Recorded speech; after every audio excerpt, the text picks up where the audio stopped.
insane. All right, let me pull up. I've got the video up if you want, unless you want to share it and pause it. No. Well, you paid for your premium. Oh, well, though you have less ads, not no ads. That's fine. I'll do it. Where is? You know what? One of the benefits of YouTube Premium that I don't fucking get apparently is like you're supposed to be able, like I'll put on a YouTube video, like a podcast or something, and I'll turn off my phone screen so I can like put it in my pocket, and it'll play for 5 minutes, and then after 5 minutes, I don't know if it's intentionally designed this way or not, it'll stop, and I have to like open up the app again. It's so annoying because I'm like, this is supposed to be one of the. It's like it's background play. It's literally right here on screen telling me what is background play. Videos and music will keep playing when you open other apps and turn the screen off, but it doesn't. It stops after 5 minutes of that. So annoying. But anyways, yeah, we've got the Crowder debates comedian Dave Smith. So yesterday we watched Tucker and Fuentes. What's up, Lisa? And today we're watching Crowder and Dave Smith. Has Dave Smith ever done anything funny? Yeah, that's I'm not gonna lie. I mean, as much of a comedian, I guess, as Steven Crowder is. Steven Crowder always says like, "Oh, I run a comedy show" or whatever, and I'm like, I watch Kill Tony for comedy. I don't really watch Steven Crowder. I mean, he's funny. Steven Crowder is pretty funny. I'm not gonna say he's not funny. But that would be like if I said like, "Oh, MAGA headquarters is a comedy." Steven Crowder is. Steven Crowder always says like, "Oh, I run a comedy." Yeah, I am fucking hilarious, but I wouldn't say that's why you're drawn here. I don't think I come to mind when people think of comedian. So like it's just like kind of I don't know. You know what I mean? You know what I mean? Yeah, you know what I'm saying. I don't know. I don't think he's very. I kind of watched it when Dave Landau was on there because that guy's fucking hilarious. But after he left, I just didn't find it funny anymore. And if you really want good right-wing news, there's better sources than Steven Crowder. He's had a lot of spiteful ex-employees. Yeah, I saw that too. Hold on, I'm signing into a couple accounts and such real quick to get everything set up. Let me get my phone. Haircut, Lisa here. Did you throw up your video yet? Yeah, I've got it up. I'm not seeing it. Oh, wait. It went down because I had closed the tabs. So it's back up. All right, give me just 2 seconds to grab some. What number did you see in your screen? Yeah, no worries. 13. Okay, 13. Oh, what's up, Thank chat? you. What's up, guys? What's up, Lisa? Johnny Balls, Landon. Landon doesn't be watching on Kick, though. I know Johnny Balls isn't on Kick. Wait. No, I don't think he is. Did Johnny Balls ever? No, Johnny Balls said he doesn't do Kick. I think I'm pretty sure about that. Sup, slut, tuple. Unreal. Me and Tyler tag teamed to the tranny today on X, actually. Yeah. Oh, it wasn't on X. It was in the bedroom. That was funny. What was I gonna fucking say? Yeah, well, dude, this is gonna be my misconception of the week. Spoiler for my misconception of the week. Immigration did not build this country, even if immigrants did. That's a banger. That's a good tweet. And you post just that. I'm gonna go find the. It's really starting to annoy me that people are like, "Well, people immigrated here and then built this country, so it's because we owe immigration everything." And I'm like, that's so retarded. It's so retarded. Like your status as an immigrant did not contribute anything, actually. Like you showing up didn't contribute anything at all. It was what you did after you immigrated. And then there's also this like idea to them that like if you immigrate, you're never an American. Like when I say can't we just say Americans built this country? Like people who are here fucking illegally might have like worked jobs, but I wouldn't say they contributed in the same way as an American. And these immigrants that came that they're talking about, these like the white immigrants that came in like the early 1900s and mid 1900s illegally, those are Americans. Those people became Americans, and their contribution wasn't, oh, because I'm an immigrant. Our end goal isn't population growth. You didn't score any points because you showed up. even It if was like actually what you did as an American that built this country. those are good faith arguments. I'm more sick of, I'm attacking this fucking Troon thing for its sophistry argument, saying basically anyone that doesn't... The first is the conflation of illegal immigrants with legal immigrants. Like, legal immigration is not that difficult. It takes some time and some money, but all it really is paperwork. It's just fucking paperwork and effort. It's not that fucking hard. I'm in the middle of or ending the process right now. It wasn't difficult. We made one mistake the entire fucking time. It wasn't hard to do. The fact that people are saying like, we gotta sneak in. Oh, there's no other way. The system's broken. How is it broken? We don't let enough in. Well, that's not the system being broken. That's just your number. The number Congress agreed to yearly isn't high enough for you. But the system's broken. Yeah, exactly. I've already been through this. So the conflation between illegal immigrants and legal immigrants that came here and are working, I'm just done with it. Anybody that does that, I'll call them out for it. And if they double down on it, they're dishonest, and I'm just moving past them. I'm not dealing with that shit anymore. Dude, I love that this energy is caught like wildfire. I thought I was going to be the only one. No, I'm sick of it Then too. Charlie died and everyone adopted it. I don't even want to say it was because of me. It's because of this whole fucking the fallout of the left. This is truly the death of the left. That's what we're witnessing in real time. It's a beautiful thing to see. I hope so. I really hope they're not even close to starting to recover. I really hope they lose and then turn their shit around and kick all these leftists out and all that shit. But we'll see. We'll see what happens. The midterms, I still am not convinced that the Republicans are gonna hold in the midterms. Maybe if they get that 14th Amendment ruling or the Civil Rights Act ruling for redistricting based off of racial lines, I could see them keeping the House in that instance. Other than that, I just, in a fair fight with everything is how it is right now, I don't see them taking the majority of the House after the midterms. Senate, they got a good clean path, but I don't know. We'll see. But yeah, I'm ready whenever you are if you want to play her up. All right, let's get it rolling. We've got Steven Crowder and Dave Smith. Welcome, Sparkle, Wretched Misfit, aka Abrams 2000. I'll never forget your old username. Never forget. They are to negotiate down the 60% enrichment. They have been down to 3 to 5% when America was good standing members of the JCPOA. The obvious alternative would have been to keep negotiating. So you believe that it's a more effective form of world leadership and an impeachable offense to set a date, a timeline, say last call, I've counted to 3, count to 3, and then say I didn't mean it? No, I'm saying But that would be what he would do effectively, right? If he, Yes. Yeah. I saying think that's silly. Please welcome to the program, very funny man, comedian. He is host of Part of the Problem, a funny podcast. Go and watch that, listen to that, Mr. Dave Smith. Mr. Smith, can you see me? Can you hear me, sir? I can indeed. Do you see and hear me? I do, and I'm angry because you seem to be aging at a much slower rate than the catcher's mitt in front of you. Is that true? Yeah, it is. You got that thick head of black hair, and it's like every day I wake up and I have a new wrinkle. So you and John Stossel, adrenochrome, we don't need to talk about it. Did you just tell me I have a thick head of hair? Do you have body dysmorphia? How do you see yourself? Do you see yourself as a bald man, Steven? No, I don't see myself as a bald man. I just see your hair as luscious. And we don't need to talk about that right now. This is veering into, they want to see blood, kid. But look, Dave, did I miss anything as far as like plugs or the upcoming shows? I know your podcast, your X. What's the best place for people to go find you? No, all that. What's up, Adam? ComicDaveSmith.com is my website. You can hop in chat if you want. Check that out. But all that. Open chat. Okay. Well, and I'm very glad that we've had you on the show. I know you had some scheduling issues, and I just want to set the stage here for a little bit, and then I want to give you the floor. Look, I think here's the reason that you're on the show. For people who don't know, this goes back several months.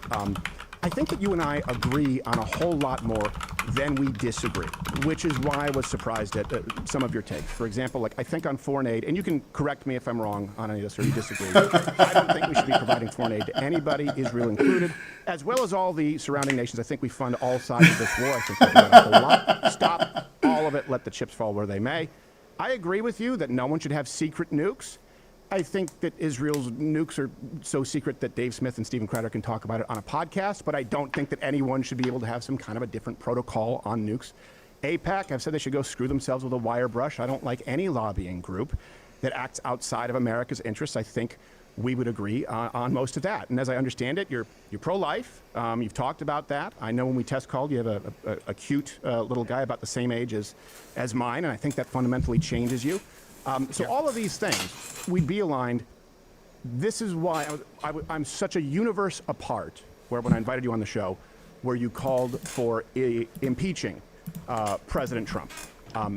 That's definitely a divergence, and I don't see how that's better for America. Dave Smith wanted Trump impeached? Multiple times, I didn't actually. know that. He called for it under For what? his first term because he is an interventionist. Hold on, I'll give you the exact quotes. Some bullshit. That's some bullshit. I didn't even know that. Now I get why people don't like Dave Smith. Yeah, he's a reactionary, whiny little pussy. Not reactionary like the old school Republican, like reactionary as in like he sees something and that completely changes his views. September 2019, he called, if Congress wanted to impeach Trump for conducting a war of genocide with the Saudis in Yemen and murdering 30 farmers in Afghanistan, I would be on board. June 2025, I supported him last year. I apologize for doing so. It was a bad calculation. At times it seemed like the right one. He should be impeached and removed. So 2 times he's called for the impeachment. Once in 2024, once in 2025, once in 2019. Wait, he last year before Trump was president? No, this year. June 16th of this year, like a few months ago. Oh, Jesus. America or the movement if we agree on so much. Yeah, Landon, chill out. The Chill floor out. is yours, sir. Oh, wait, you're talking about I the... think I certainly would the agree watch with you time. on all the things that you outlined there. But I think I would go a bit further and say that not only am I very critical of the foreign aid to Israel or critical of AIPAC, but I'm also very critical of the neoconservatives who are essentially, a core constituency in the Israel lobby. I'm very critical of the Republican Party that essentially allowed the neocons to become the drivers of U.S. foreign policy in the George W. Bush administration, and many people who still have those same tendencies. I mean, the Mark Levins and Ted Cruz's and people like that, well, maybe not officially, technically neocons, certainly are in effect no different from them. And so in terms of, one of the things in terms of me calling for Trump's impeachment, one of the things that's interesting to me is that I got so many people as a response to that who essentially, were saying Ben Shapiro and Josh Hammer and all these guys criticized me. Look at him. He's betrayed Donald Trump. All the neocons, Mark Levin, the never Trumpers. The original 2016 Never Trumpers. Like, I still remember that copy of National Review. I'm sure you do too. They all said, but no, look, to me, I don't have any loyalty to any politician because I'm a free man in the United States of America. Sure. Donald Trump launched a war of choice, a war of aggression on behalf of a foreign country while we were in the middle of negotiations with said country. I thought it was an unbelievably reckless decision. Thankfully, at least for now, it didn't turn into a catastrophe like many of the other conflicts have. And Trump deserves certainly a good portion of the credit for that. But no, I don't take that back at all. I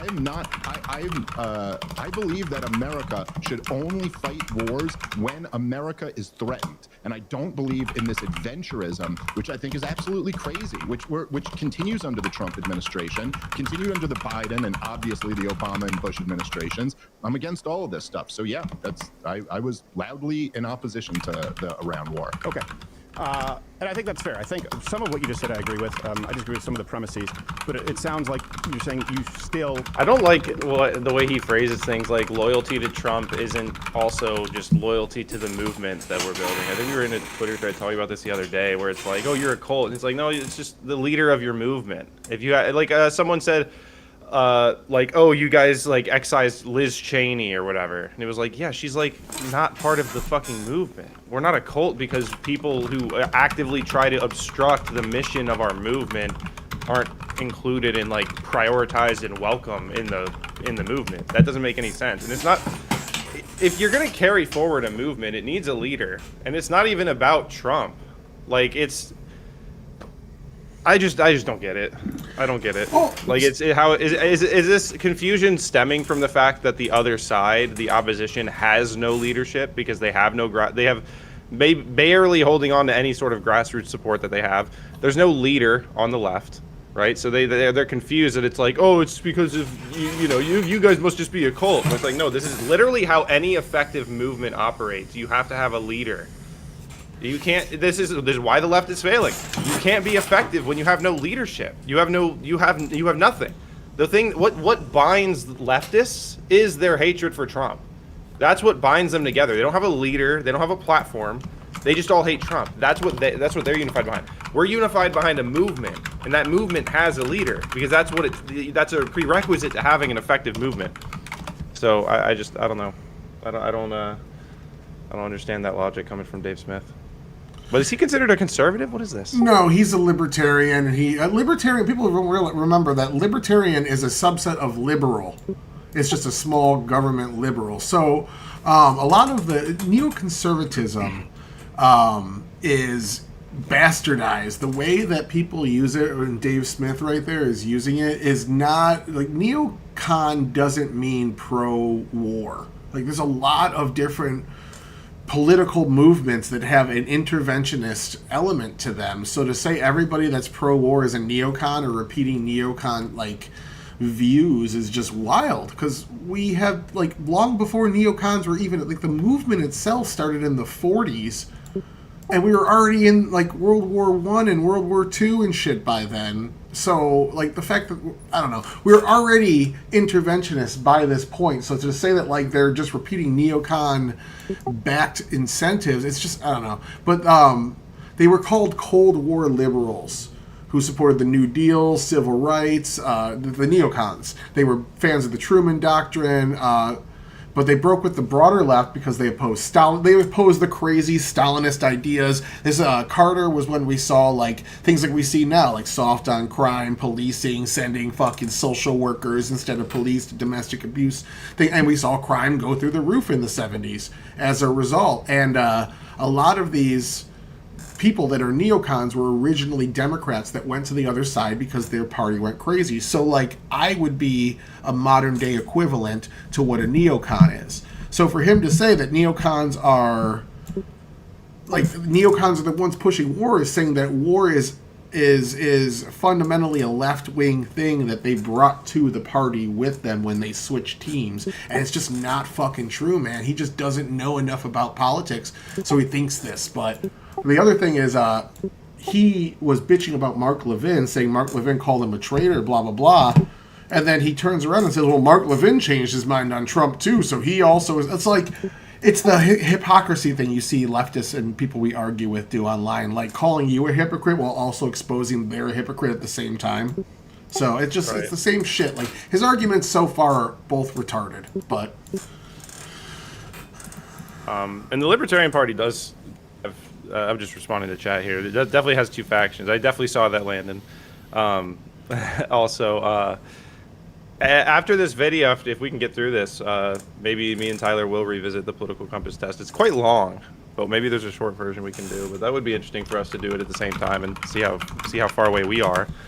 And if anyone in chat wants to do the political compass test and send me their results, I'll pull them up on stream. I've done a bunch. I am slightly left of center or slightly right of center, depending on the test. Well, all the tests are different. All the questions are different. The weight I did the they put main on certain one ones. twice. Like the more questions. Yeah. The more questions about law and order or border security are going to show me showing up more right wing. And the ones with less of those and more social policies are going to show me up more coming out as left wing. So it all depends on the questions asked in the test. Support the idea, or did at that point in time, the impeachment of Donald Trump. And this is where I think we diverge. And I know that you've also pointed this out. And by the way, I think rightfully so. You're a libertarian, but you are not an open borders libertarian.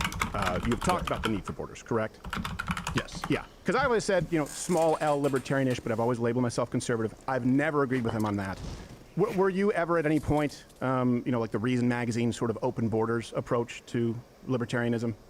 Yeah, I mean, I think like when I first became a libertarian, I was that was probably my default position, is like, Right. just allow freedom of movement. The government shouldn't really be doing anything to nonviolent people. But it was actually libertarian thinkers who convinced me the other way, most notably Murray Rothbard and Hans Hermann Hoppe. And essentially, I just got convinced by their argument that it's not, in fact, the correct libertarian position. Like, it doesn't follow from libertarian principles that government property ought to be available to the entire world. In fact, what follows from libertarian principles is really more taxation is theft, that the government robbed from the domestic population in order to fund and maintain government property, and therefore it should probably approximate what the domestic population would like to be done with it. Right. If that makes sense. I don't know that that's mainstream libertarianism, but I think that your view is the correct one, and I agree with you. He just described it politics. Can I just very quick just say that it is true that Since we're there are taking the organizations taxpayers' like money, Cable we and should Reason listen to and the stuff like that that are more taxpayers. open Oh, borders. thanks, But Dave. It's also true that Ron Paul, I think, is probably the most mainstream libertarian ever, and he completely agrees with, border restrictions. So it's debatable what the mainstream libertarian position is. Okay, but I think yours is correct in that. And because a lot of people see libertarians, and of course they see the foolishness that they see on a national platform of open borders, a lot of libertarians, and go, like, you're not that. I also want to be clear, too, to be as charitable as possible. I hate the word, but just to be as sincere as possible. There are people out there, and I know that you've appeared at TPUSA, and Charlie Kirk talked about this. There are people out there who hate Jews. I do not consider, and for anyone watching in chat, I do not consider you amongst them at all, to be clear. So I don't want this to turn into Jewsburg. I don't think that's the case. I think there are those people. And because I invited you, Candace Owens, some other people on the show, you're the only one who had the balls to show up, which I appreciate. I don't want people lumping you in that category. I think you have legitimate grievances with the government of Israel, and that does not make somebody anti-Semitic. I just say this because I want to cut off at the pass. People going, he hates Jews. There are people going, he's a shill for the Jews. It's like, well, okay, none of those things are true. Going back to the impeachment, that was the original question. So you stand by it. Here's the thing. Being real-world conservative, right-wing, small L libertarian, what mechanism would you have in place for that? And how is that better for America? Because obviously, even if we get to a mechanism, you'd lame duck the most effective president of our lifetime. I think it's hard to argue the most anti-war president of our lifetime, and you'd end up with 4 years of like a Biden or a Gavin Newsom or a Whitmer. That's how it plays out in the real world. You okay with it? I'm not. That's where I disagree. Well, I think, first of all, J.D. Vance would become the president if Donald Trump was removed. But again, more hawkish than Trump, though, so it doesn't fix the problem. Yeah, I don't know. I don't know about that. And I don't know if I agree with you that, I mean, look, yeah, if you're comparing Donald Trump to Obama and George W. Bush and Joe Biden, like, yes, okay, he's preferable to them. But again, I'm just making the point. I think it's. I think we have to. I just think this is an important difference. That's where I think we separate. I am comparing him to all presidents before him and the alternatives. And even if J.D. Vance becomes president, yeah, I know it goes through the lineage Vance, and then I believe it's Johnson, Rubio. It would be a lame duck presidency, right? Because the public would just see this man's impeached for the third time, corruption, and it would be waiting out the clock until there's another election. Well, I mean, first of all, the first 2 times Donald Trump was impeached, he was impeached for complete nonsense. And so it would be a little bit different to have a president impeached for launching an illegal war. That is a very different thing. But I think the more important point here is that, look, obviously there's no mechanism for me to have Donald Trump impeached. I'm not a member of Congress who's introducing articles of impeachment. I'm a commentator who was on record supporting Donald Trump in 2024. And so when the war first broke out, what I was doing was saying in the loudest possible way that there's a huge group of people here who supported you, who are not only upset about this, but are repudiating everything about you, are criticizing you in the strongest possible language. Now, I am one of, in terms of like the Trump base of influential support, I'm one of the smaller members who was criticizing him. I mean, he had Steve Bannon and Tucker Carlson and Candace Owens and even Charlie Kirk, who didn't exactly criticize him, but certainly was critical of the idea of getting into a regime change war with Iran. And I felt like at the time, like, but did they call for impeachment and execution? I call for execution? You have. You said that Donald Trump should be buried beneath a prison for war crimes. Oh, he is. Okay. Well, that's a separate thing. But what I called for in this case was But did they do anything comparable? Well, hold on. Let me Dave. You tend to filibuster, and I want to stick to this just because this is, outside of that, I don't think we have that big of a disagreement. Right? Well, I don't think I'm filibustering. I was just trying to finish my point. Okay, so I think you've already described, answer right, the mechanism. The mechanism in place would be Congress, correct? I'm not saying that you do it yourself, Dave. But like you said, you were using an influential platform. There were some other people, and largely the left, who were calling for impeachment. So I think that still you stand by it. But the real world fallout of that is far worse for the United States and for the Keep America, Make America Great, America First movement. And that's where I think we diverge. And when I see you saying that, first off, it gives me pause. And I only see you just mentioned those people, and the left calling for his impeachment. And you say, well, yeah, he's better than these other presidents. Okay, so what would be better if you're calling for the impeachment, and it could be facetious, the execution of Donald Trump? That seems pretty extreme, and it seems like a big difference. I mean, again, I mean, you can say I'm filibustering, but let me explain my position here. Is that the point I was making was that so many of Donald Trump's most important, and there's really never been a moment in my lifetime like that before. There's really never been, I can't think of any time where George W. Bush did something and Sean Hannity and Bill O'Reilly were just like, that's it. We're done supporting him. And Obama never lost Rachel Maddow or something like that. And I think the fact that so many of us stood up against that was, in terms of, like, to your point, in terms of the real world, what can we actually do?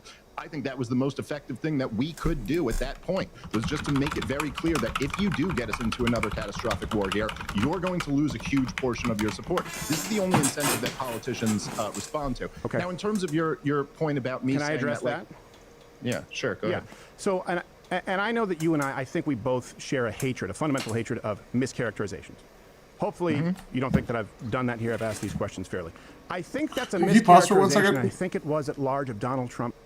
So, real quick, I was just finishing up some of the research I was doing on the neocons to make sure I was accurate. The Republican Party was the party of interventionism during the Cold War through Eisenhower and Nixon. The neocon movement didn't join the Republicans until the 1980s. So for the 40, 50 years prior to the neocons even being incepted and becoming a member of the Republican Party, they were still the interventionist party. Reagan was the first neocon president. Eisenhower and Nixon were not. They were just rather hawkish, and they were very They were very interventionist. But there was the whole Vietnam backlash and such, so there was a little bit of mix in there. But yeah, this dude just does not understand what a neocon is, and he thinks that neocon means the pro-interventionist wing of the Republicans. But interventionism is what drove them to the party, because the party was already interventionist prior to that. Otherwise, Dave Smith, I like Crowder's tactic here of giving something realistic to compare Trump to. And he's comparing him to previous presidents, where Dave Smith is comparing him to this perfect person that only 10%, 5% of his voters want. Like, if you look at polls right now, Trump's approval in things like his actions in Israel with the Republican Party is like 80%, with funding and backing Ukraine is like 80% right now. So the vast majority of his party likes that he's doing what he's doing in these two countries. And Dave Smith's like, we're a large group of people, but you're not his supporter. Like, obviously you haven't been listening to the dude. Obviously you're not that right wing. Like, why do you think your demands as somebody that doesn't line up with Trump in this tiny political movement, why do you think you fucking matter at all? No.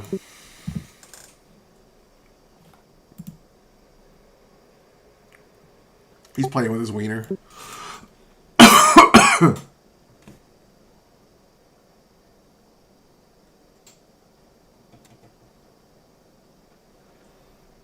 Oh, we're My taking bad. political Fucking compasses. muted. Send that to me. I was just showing Landon's because he sent it to me, and I was saying where the cursor is. This is where I was when I last took it, like a year ago. But we'll see. See if I'll probably do another one this week. But anyways, fuck, I forgot what I was gonna say.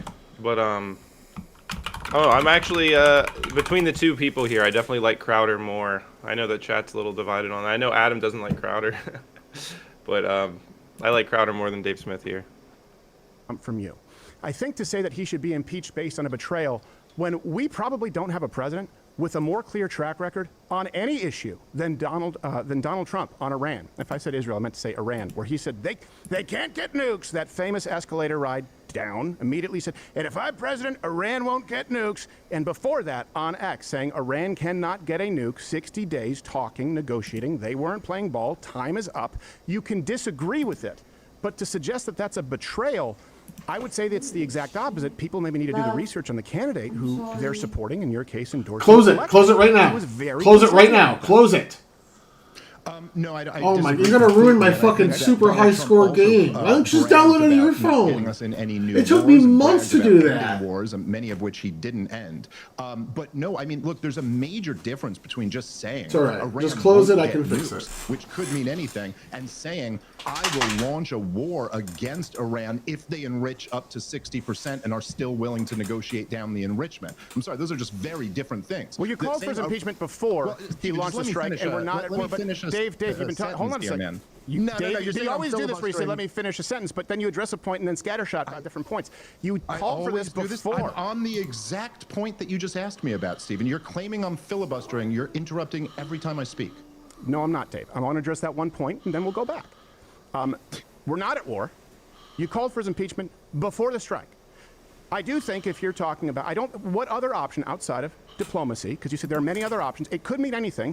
Donald Trump, again, in context, if you look at the context, said it was a huge failure, Barack Obama's policy on Iran. He said that you cannot set red lines that you do not enforce.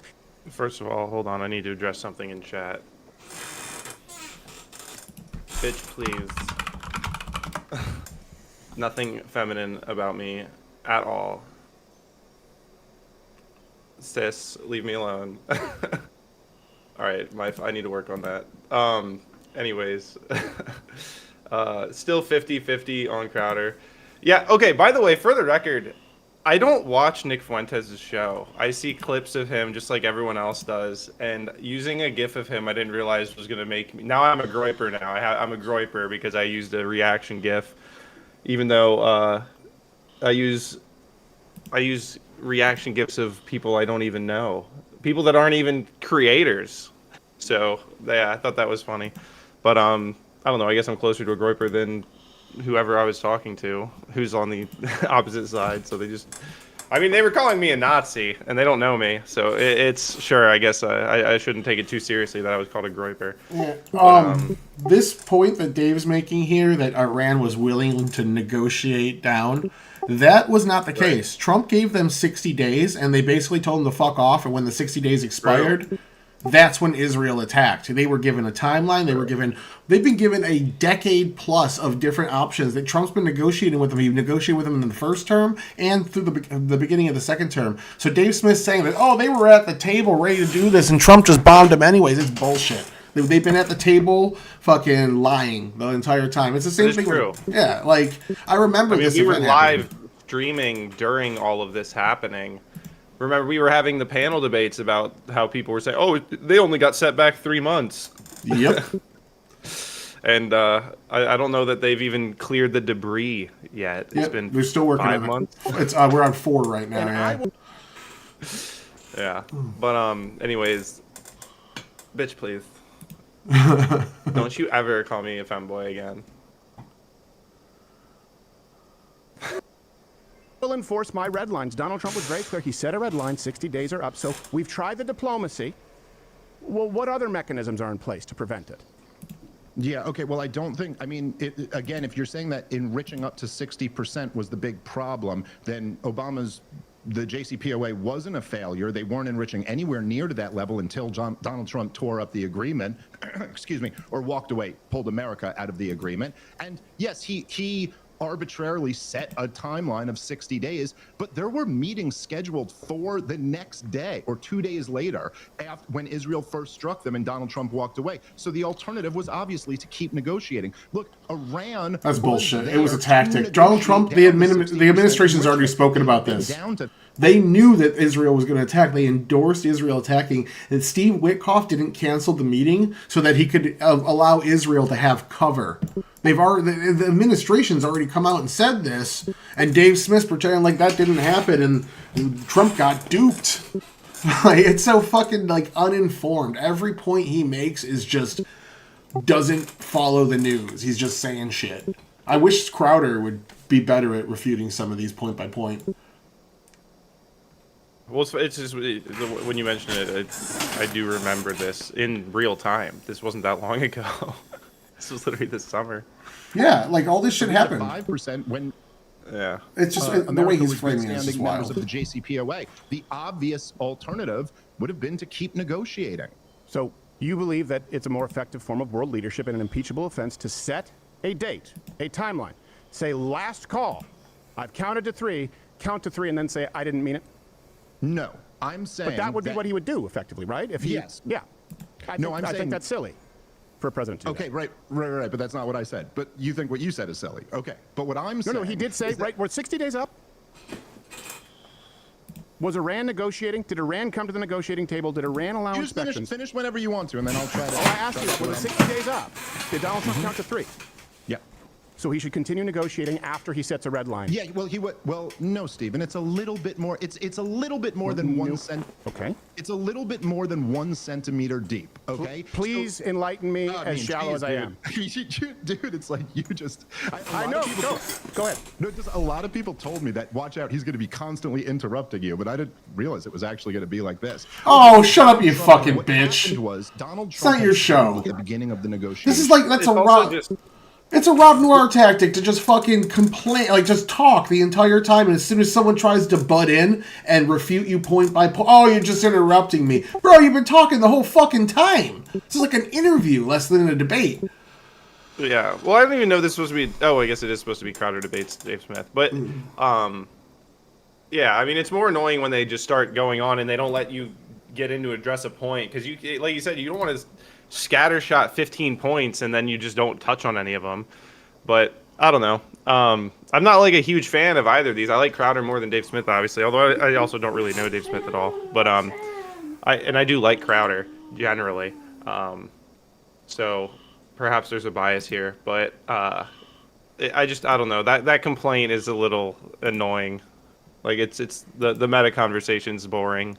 Like stick to the points. Don't be upset because someone interrupted you. If people are making a point, let them make the point. And if anyone is blabbering on and on, it is Dave Smith. He is going from point to point to point to point without letting Steven Crowder get in to actually make any arguments in rebuttal. So just I don't know. We're doing the meta conversation that I said was annoying, so I'm gonna click play. He would be And rest in peace, Charlie Kirk. Absolutely, he was the GOAT. open to some enrichment, but that he wanted it to be brought down. And then Mark Levin and all of the Hawks, they insisted that you put in the poison pill of absolutely no enrichment of uranium whatsoever. And he went along with that. And Iran was like, yeah, and then he set the 60 days. Now, look, I think it was a bad move to ever put that poison pill in and to ever set those 60 days. But yes, at that point, once you've done that, diplomacy in this case was obviously preferable to force. And I think, in fact, probably we are in a more likely position now that Iran breaks out and tries to get a nuclear weapon than we were if he had continued the negotiations. But certainly, you exhaust the negotiations. You try diplomacy as much as you can. War should. I just want to respond to Adam because I don't agree that MAGA has been tearing itself apart. But I would say the split that we are seeing, because we are seeing that divide, is coming from, in my opinion, since the left has essentially no seat at the table anymore, they're not taken seriously and they have virtually no political power.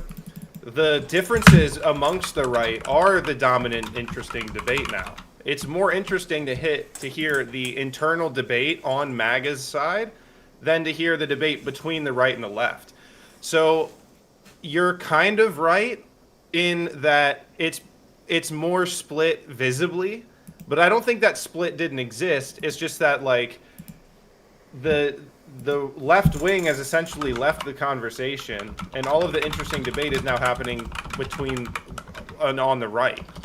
But that's just my response, which I guess whatever. But people are split on Israel. But yeah, that's a good example of like a big split. I don't like see you bring that a random split. person with a MAGA hat in front of me. I don't know how they feel about Israel. They might hate Israel or they might love Israel. You got a 4 to But, 1 chance that they're going to be pro-Israel. If you look at the actual issue polling of Republicans, 80 to 90% of Trump voters support Trump as the president right now. Most of them support him in Israel. Most of them support him in Ukraine.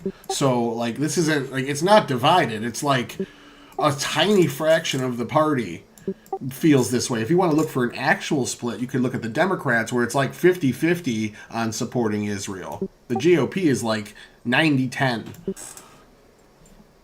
So I don't see that split. Is it really that extreme? Because maybe it's just different in chat here. But It's online, it's different. But yeah, I'm looking at polls right now. I got like 3 or 4 pulled up of just polling Republicans, and only 1 in 5 Republicans disapprove of Trump as a whole. And about I think Israel's one of the lower ones, but it's about 22% of Republicans disagree with Trump on his stance in Israel. And I've seen polls go as high as 85% agree with him. So I don't see this split. His voters are like almost unanimously behind them, and it's the bigger party too.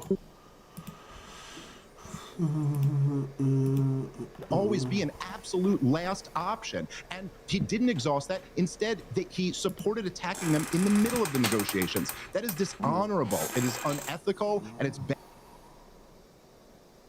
did we miss something here? He's saying Trump attacked him in the middle of the negotiations. Yeah, no, he's just slowly shifting his goalposts a little bit every time he retells it. At first, it was they had 2 meetings left on the docket. Now it's the middle of the negotiations after the 60 days that Trump set were up.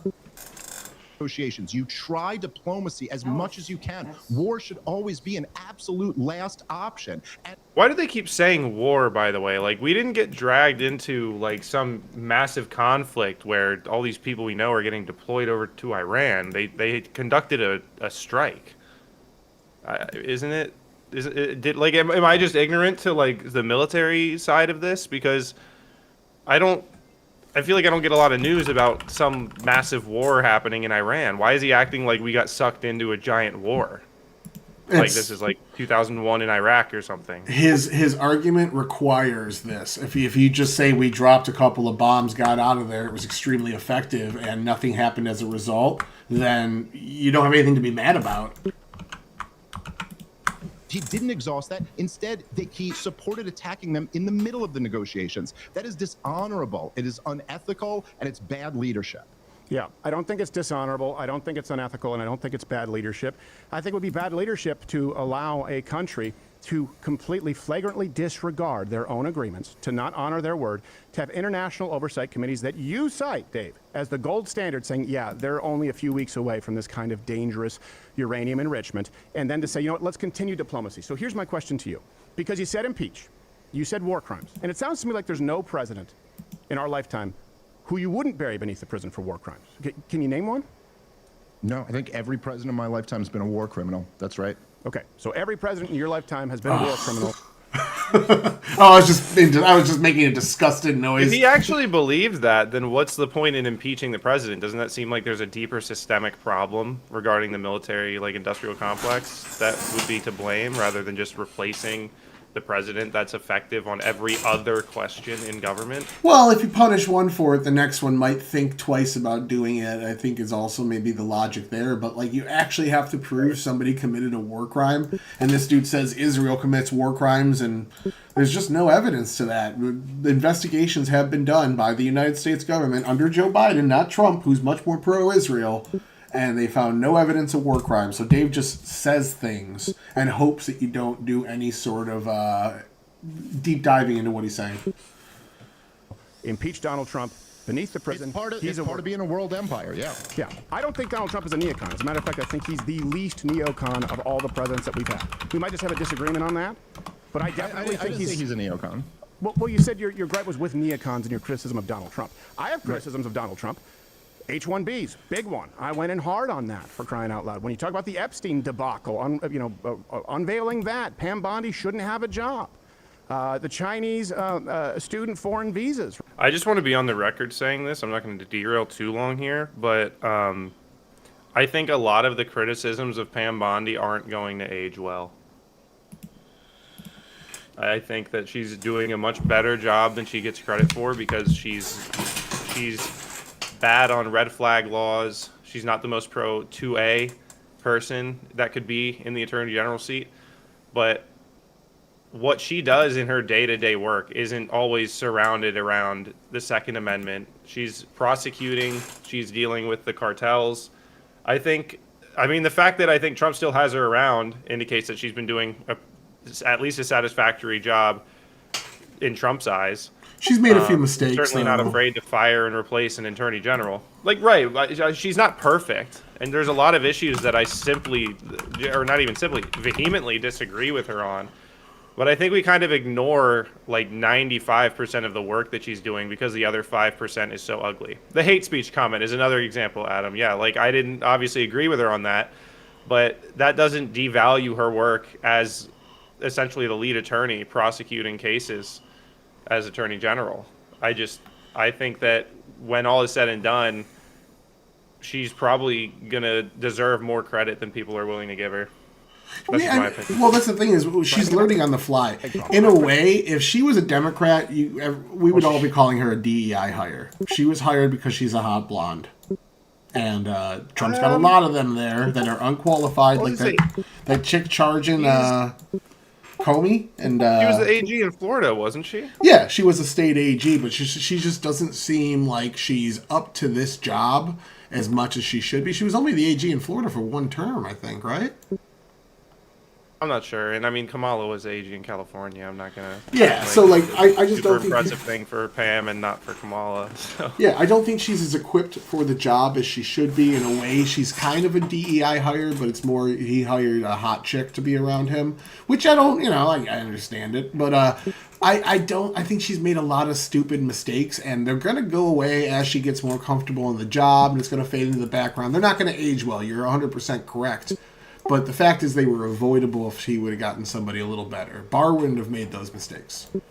Well, we could have had Matt Gaetz.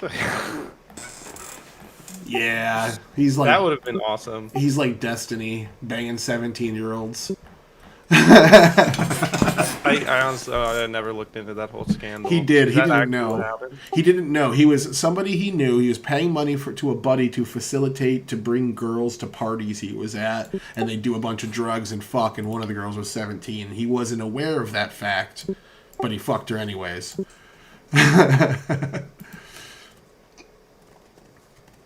Is that really like the way to go? Just like, oh fuck it, just he's a. I mean, they couldn't get girls to just come. Like Well, half it's- the population is girls.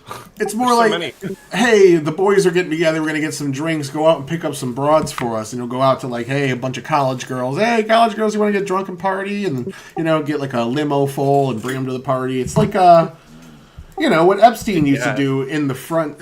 What Epstein used to do that was approved of, that was allowed, that people actually knew him for, that didn't know he was a pedo. He would, like, he'd have the girls. He'd go to his parties and there'd be girls there everywhere.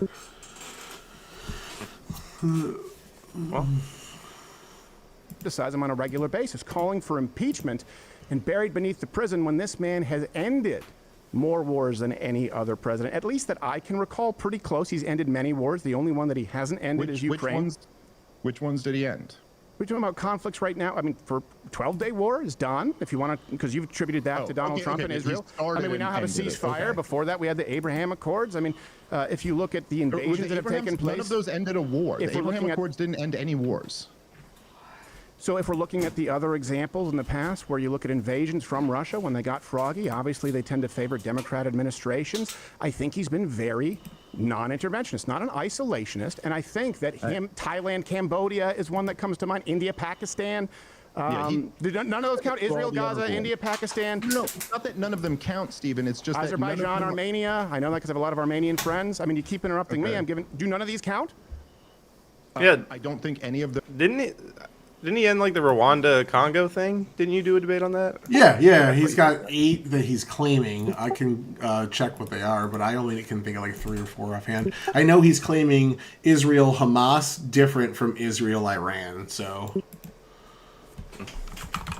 Them are wars that Donald Trump was conducting that he ended. I mean, Donald Trump, look, in his first 4 years, he inherited the war in Iraq and the war in Afghanistan.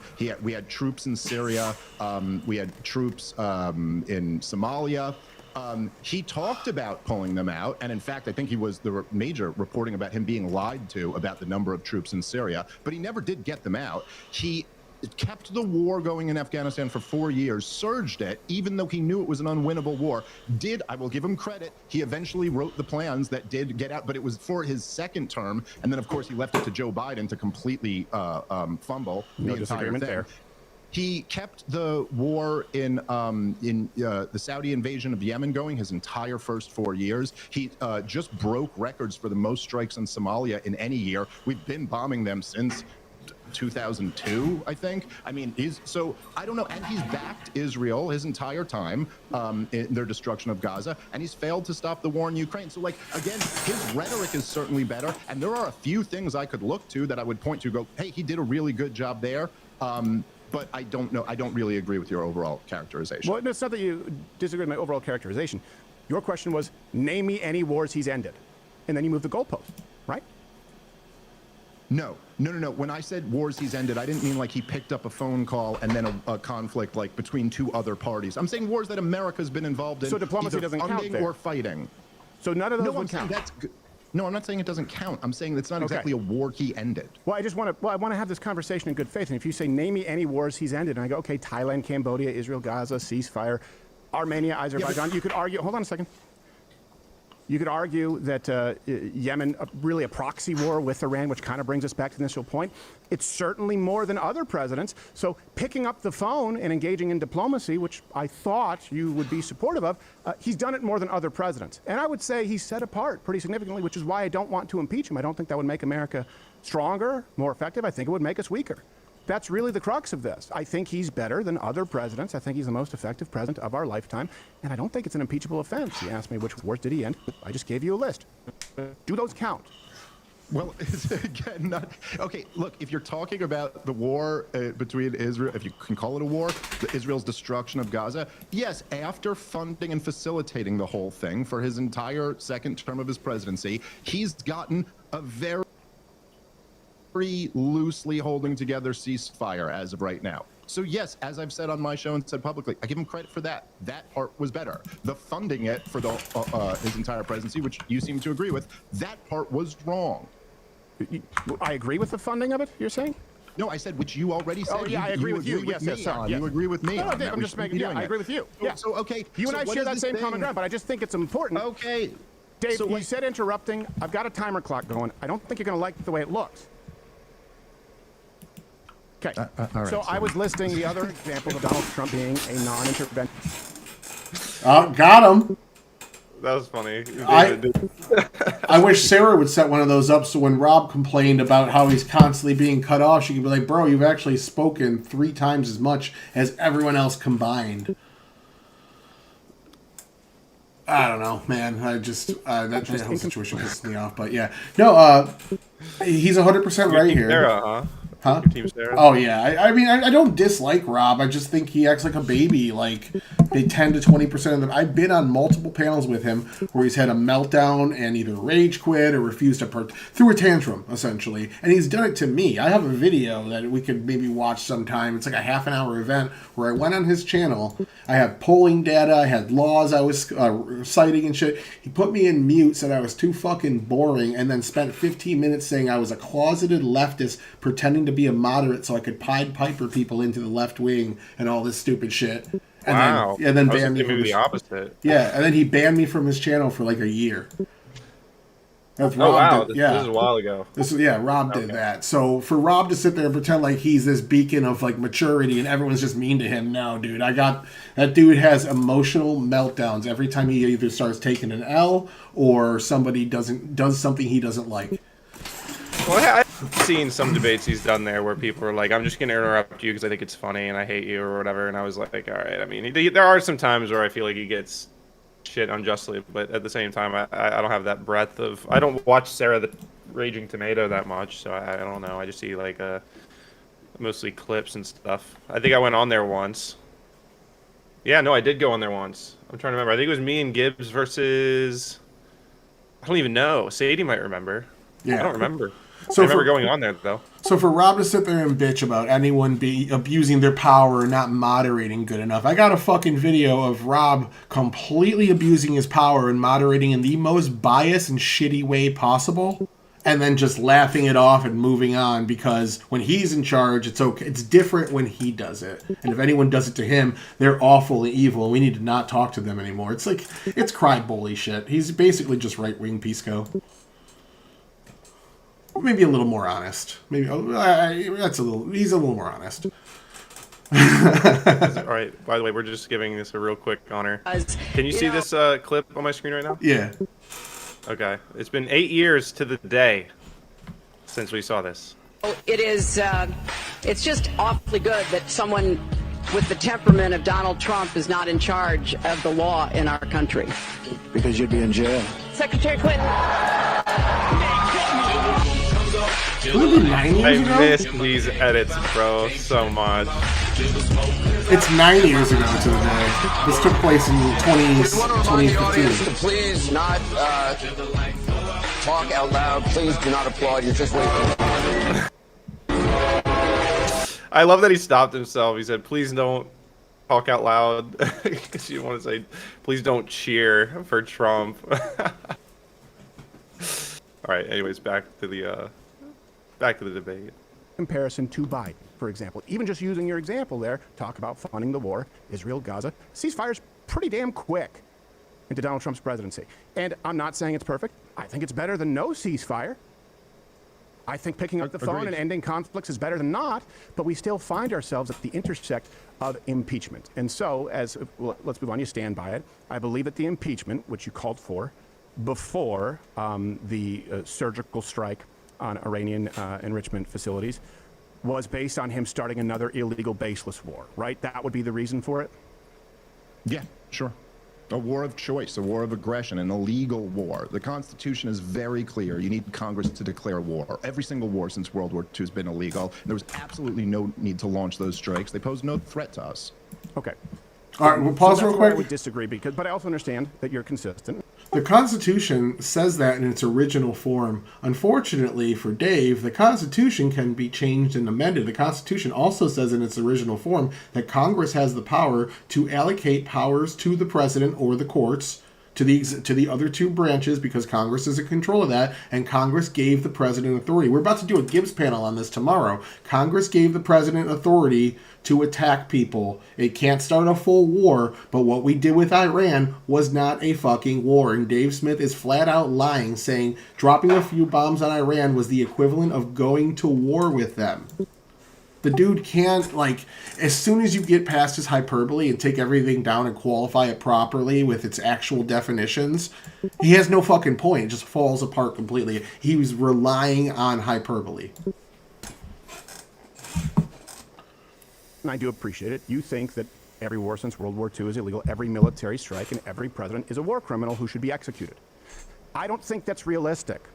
And if you look at the War Powers Act, it delegates the authority exclusively to the president to make that kind of a call, and they have the right to withdraw. Yeah, well, I mean, look, to be clear, I'm not arguing that that's realistic, but in the same sense that, like, you might say there should be no abortions, and I could respond to you and say, hey, that's not realistic, and that is true. It's not realistic that at any point soon in the United States of America, there'll be no abortions.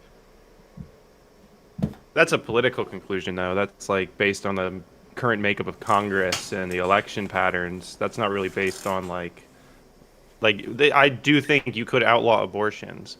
Because when you get into, like, medical necessity, not an abortion, right? When we're talking about, like, threat to the mother's life, not an abortion. We're talking about, miscarriages, not abortions. We're talking about, like, denying voluntary abortions of healthy pregnancies. Your pause here, by the way, makes it look like less of a foreign policy debate and more of a 420 stream. Look at their eyes. The bros passing the doobies. But that's what's right. And so I'm just staking out my claim of what I believe is right. Right. Okay. So you mean morally you would like to see him impeached? I mean, morally, I think it's immoral to launch wars of aggression and choice, is what I mean. Okay. So, but then you said that that would be unconstitutional in an illegal war. Obviously, the Supreme Court disagrees. Obviously, every other president who was far more hawkish disagrees. And obviously, even right now, when you're talking about Democrats who love... I wish you and I... Come on, you got to agree with this. I wish you and I had a passion for anything as much as these people have a passion for trying to impeach your political theater against Donald Trump. And that didn't really even gain any steam. Because no one, aside from Dave Smith and a few other people, think this was World War III or an unconstitutional strike. And so When did I say it was World War III, Stephen? you talked about escalating this again back on social media, saying this could lead us into World War III. That's why you wanted to What did I say? Please show my specific quote about World War III and what I said. I will find it, and I can provide it publicly. No, because I hear a lot of people saying this to me, but I don't remember saying it. So Okay. when did I say You didn't World think it War was going to III? escalate global conflict. Oh, I was concerned about escalation, but that's a very different thing than saying this is going to lead to World War III. Okay, well, I'll rephrase then, because you did say you didn't call for it. I'm like, well, burying beneath the prison is execution, right? I don't want to do the wordplay thing. Pause it. If you didn't say World War III, I apologize. It would be other people. I'll clarify that. No. I'm not listen. I'm not saying you are lying. I'm just pointing out I don't think I said that. Well, can we agree that that was a tenor and tone for a lot of people calling for impeaching Donald Trump? Escalation, global conflict, right? Yeah, there were a lot of people concerned about that. Yes, Sure. exactly. Is that where we are? Are we in World War III? No, I didn't say World War Did you III. ask- Has it escalated or has it de-escalated? Okay. Because I'm looking at it. Okay, Hold on sorry. a second. I said don't impeach because I actually think that our only chance at de-escalation is a president like Trump. And I think at this point he wasn't impeached. I think an unbelievable surgical strike, agree or disagree with it, was conducted with no collateral damage, with planes out over the ocean before they woke up in the morning, and no one even said a word. That's why they couldn't retaliate, because they have no way to. I think the 12-day war ended. I think we have a ceasefire agreement in Israel and Gaza, and I think we're better off. I think objectively there's been de-escalation as opposed to escalation, and I don't think that's by accident. I think if we impeach him and we follow that doctrine, I think we end up in a much worse place. I think that we would be in a much better place if Donald Trump had simply moved to cutting off all foreign aid to Israel and supporting this war and not attacked Iran in the first place. But yes, it is absolutely. It is okay, but that's a pretty big deal. So it is absolutely true that after we dropped those bunker busters on the Iranian nuclear sites, and then they responded with, kind of a typical Iranian response where they just wanted to save face, but really wanted to make sure that they didn't escalate the situation at all, and gave advanced warning before they sent those missiles back. Donald Trump took that off ramp immediately and did de-escalate things after that. And I think it's great that he did that. Again, the whole thing never needed to be started to begin with, but we'll see. We're kind of in halftime of this war now, and we'll see where this goes.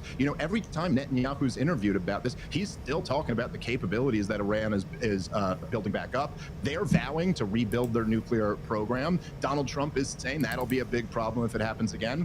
I don't know. We'll see. I don't think Iran saber rattling is anything new, right? I think that's happening no matter who's president. Yeah, that's right. And we'll see. We'll see where this goes. I do think the ceasefires are pretty new.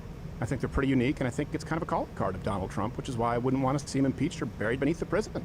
I also, and here's the thing, when we're talking about Israel funding the war, we can go to that. We can go back to Iran if you would like to. But I agree with you in not funding. And this is a genuine question. If we stop funding Israel, right, stop foreign aid, I want to use the correct term, foreign aid to Israel, as well as, for example, Syria, list the countries, my answer is yes. We also bridled Israel quite a bit, which I will say I'm a fan of. They don't know what the fuck they're doing, one of the greatest moments in presidential history. I don't think there's a world in which Netanyahu apologizes to Qatar outside of President Trump walking him. And I think that we saw even since then, going in the timeline, Donald Trump and Vice President J.D. Vance saying, if they annex the West Bank, we'll stop all funding, right? I think that we're leading the dance, and I think that without the bridling of the United States, in other words, if it's two guys, we lock them in a racquetball court, Israel, Palestine, you work it out, I think you'd see a much worse genocide. But I'd let the chips fall where they may, either direction. I think it's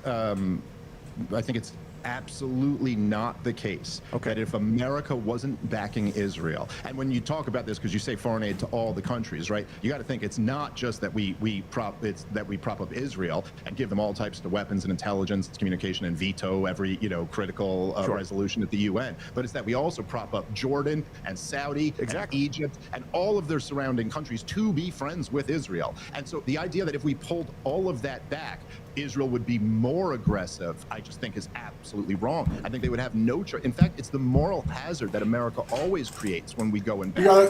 Pause it real quick. Willing to fight and not take the... Okay, so this prediction, he's saying, was how it was for the first 20 years of Israel. They established their nation in 1948, and they were attacked by six different nations. It's like within months of establishing their nation, only like a year or two after Jordan established themselves as the Palestinian state, they were attacked. Nobody backed them. The United States did not back them. Israel fought that war on their own and won. So for him to say that they'd be less aggressive without the United States backing, they fought that war, they won, and they expanded their territory to almost what it is now, minus the Golan Heights that happened in the 60s, I think.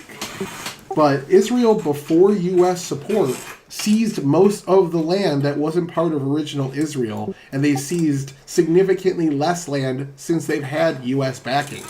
So this guy is just saying shit.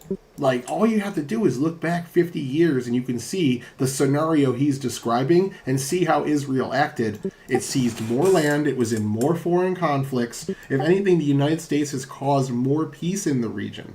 Somewhat, yes, as Dave said, by paying people off a bit. We do give Egypt about 40% a year of what we give Israel. We give Jordan about 30% of that. Jordan and Egypt together, we give them almost as much as we give Israel every year. And it's kind of to play nice with Israel. But at the end of the day, like, the Muslim Brotherhood is the uniting factor there that is all of their enemies. And Iran funding the Muslim Brotherhood did that. I think the JCPOA did more to drive those nations to Israel's side than any type of shit Trump's doing with the Abraham Accords. So...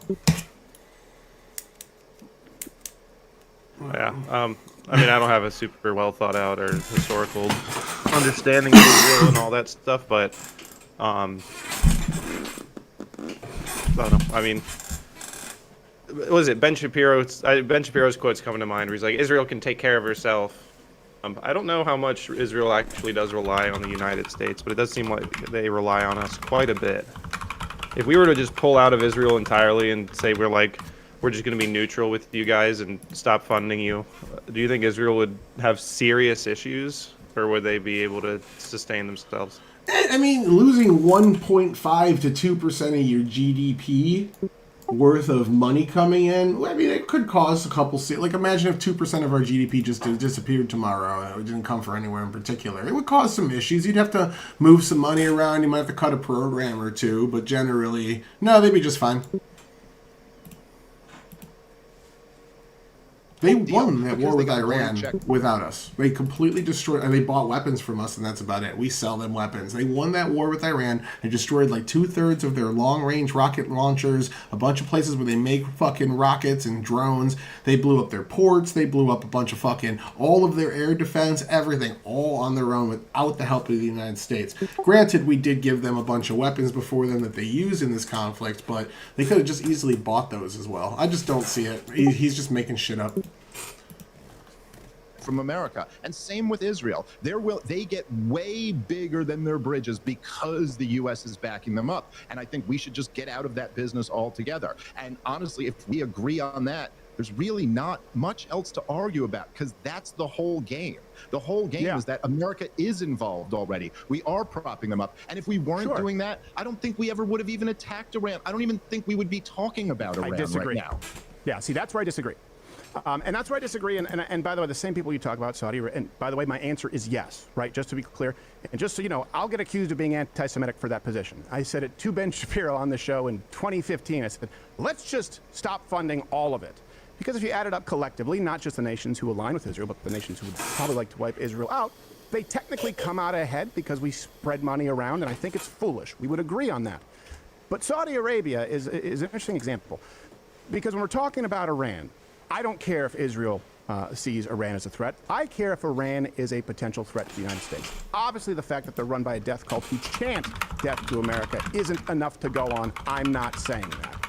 But I do think it's notable that every single one of their neighbors, including places that we would consider, certainly in the West, radically Islamic, are very concerned and keep saying, hey, Iran can't have a nuke. So it's not just us. Saudi Arabia has said that if Iran nuclearizes, they absolutely would have to. It would be an arms race. Why do you think that every other surrounding nation who would be more sympathetic through religion, through culture, to this nation, have begged those capable to prevent Iran from getting nuclear weapons and overseeing, governing, committees, I know I don't want to use the word intelligence because people do wordplay with that, the IAEA saying, yeah, they're close. Why does everyone think that a nuclearized Iran in that world, and pretty much every president or war criminal also acknowledge that it's a problem, and Dave Smith has caught something that all these people missed to the degree that it's an impeachable and executable offense? That's my differing opinion. Yeah, I mean, again, to say, oh, Dave Smith's caught something that all these people miss. Like, what are you talking about? The government and the Sunni Gulf states? Yeah, okay, I've caught something that all of that. This is like saying, oh, you think you caught something that the CDC missed in the height of COVID or something like that? No, it's not. Yes. I think you did catch things the CDC missed. I think you were right in COVID. Okay. Okay, I think I'm right on this too. I think that obviously the radical Sunni states hate the radical Shiite state because they are regional rivals. And you know, by the way, it was a bunch of Egyptians and Saudis and Al Qaeda who was backed by Saudi Arabia who came and knocked our towers down. It wasn't any radical Shiites. That's our beef. That's the reason we supposedly launched this whole war on terrorism, was to get the radical Sunnis. Now, of course, our as these attacks occur, that the Democrats keep up the same dehumanizing rhetoric that they themselves have. On his show, when why do you Al-Qaeda took mischaracterize over- Dave? Why do you do that? He's not my buddy. I said I talked to him about that, and I I presented. mean, I guess that's true. You guys, well, I didn't mean to mischaracterize. I just, you were talking about having talked to him. Yeah, I forgot you guys had you're falling out. But, Yeah, quite a falling out. he was celebrating. Who is this? Who is talking about? Dave? You know Dave who? Is it Landau? What are you talking about? Who was he saying he had a falling out with? Ben Shapiro. Oh, yeah, that's right. Because of the whole Daily Wire thing. Yeah. But this reminds me of a fucking. I saw a clip earlier today. It's a bit of a derail, but I saw a clip earlier today from Piers Morgan's show where Jack Posobiec was talking, and he accidentally mixed up which bullet was fired at Charlie Kirk, talking about the "Hey Fascist" catch bullet. Destiny fucking flipped out and called him a liar because it was a different bullet. That was just another bullet in the same magazine that he had. I'm getting a phone call real quick. All right. When Al Qaeda took over Syria because, hey, we broke up the Shiite crescent and now Iran can't move weapons into Lebanon. And isn't that great for Israel? Well, I have a different perspective of that as an American. And so, look, I'll say it like this, okay? Nobody wants Iran to have a nuclear weapon. In the wake of 9/11, the George W. Bush administration, led by the neocons in all of their wisdom, decided to put Iraq, Iran, and North Korea on the axis of evil. 3 countries who weren't friends, and the only thing they had in common was that they had nothing to do with 9/11. Now, in this paradigm, North Korea decided to go nuclear. They developed nuclear weapons, and we've really never bothered them since.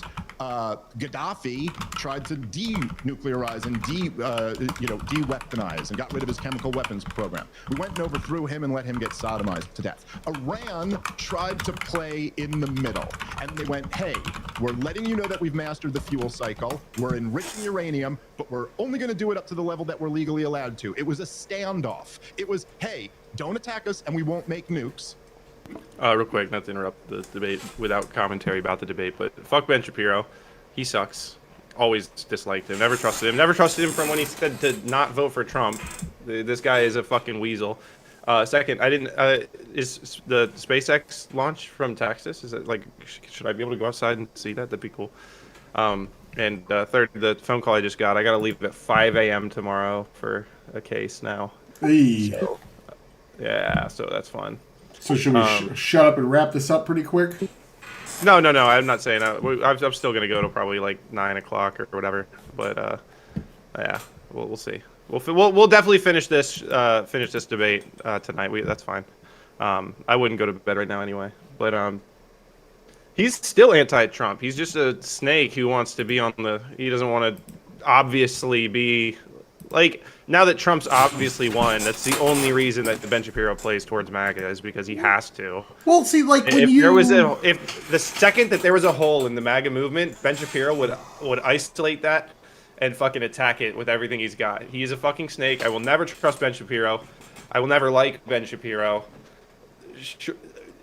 Fuck Ben Shapiro. out of the two of them, between the whole Crowder and Shapiro thing, Crowder was easily the snake in that one. That he was a You think so? Absolutely. When they released everything, Why? At first I sided with Crowder, and then when the Daily Wire released everything, showing what actually happened, Crowder acted like a cunt. And then for him to go and record his buddies and then play the tape, and try to like get him on this whole wage slave comment like a leftist would. It reminded me of like what a leftist would do. I feel like he revealed himself as a snake in that event. But yeah, no, Ben Shapiro and a lot of people on the Republican side were anti-Trump. Trump is not a conservative. He's a post-conservative right-winger. And a lot of conservatives were against him. But as soon as he took the nomination, that's what you're supposed to do. Once the primary is over and somebody is chosen as then everybody rallies behind them. That's kind of how the whole process works. Like, he was a big Ted Cruz guy, if I'm not mistaken. I don't know. I still think I'm on Crowder's side of the Daily Wire fiasco because I think he was right about the way the contract was written. If the debate's about recording or whatever, I'd have to revisit all the context of those recordings and stuff like that. But I do think that the Daily Wire has extremely unfavorable contracts with their creators, especially the ones that they're bringing in and not building up. What they did to Brett Cooper was proof of that. What they did to Candace was not as good proof of as Brett Cooper, but I mean, okay, by the way, I'm just curious. I don't know if anyone in chat knows, but that girl that they put in to replace Brett Cooper, does she still even do that show? Or did they just shut that shit down eventually? Because I'm going to look that up, actually. It's called The Comment Section, right? It's called The Comment Section, and they changed the girl in it?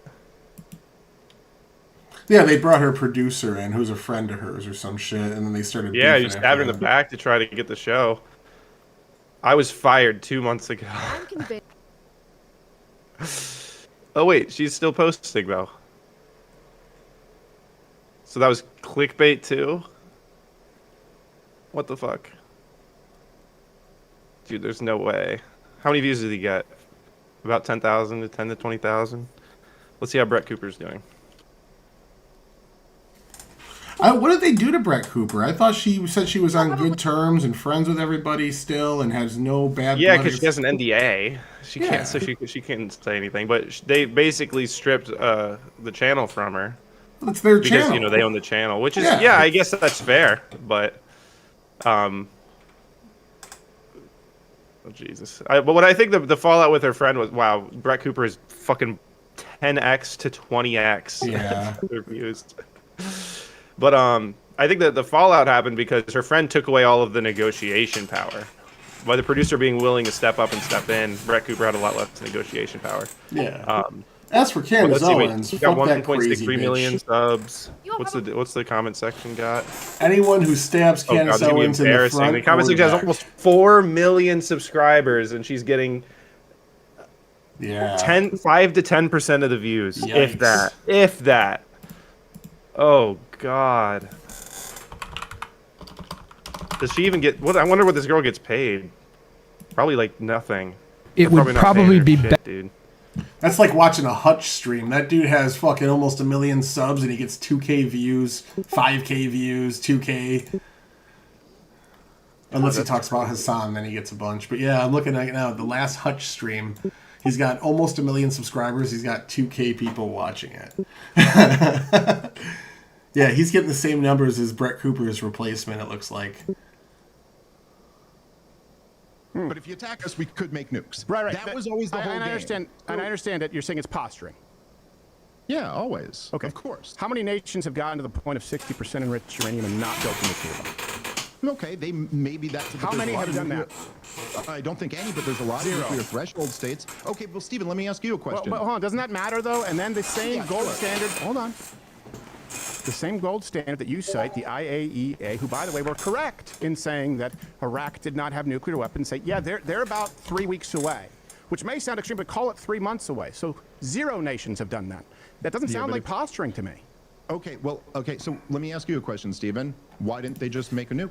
Why didn't they go to 90%? They could have. Everyone knows they could have. Why didn't they? Does everyone know they could have?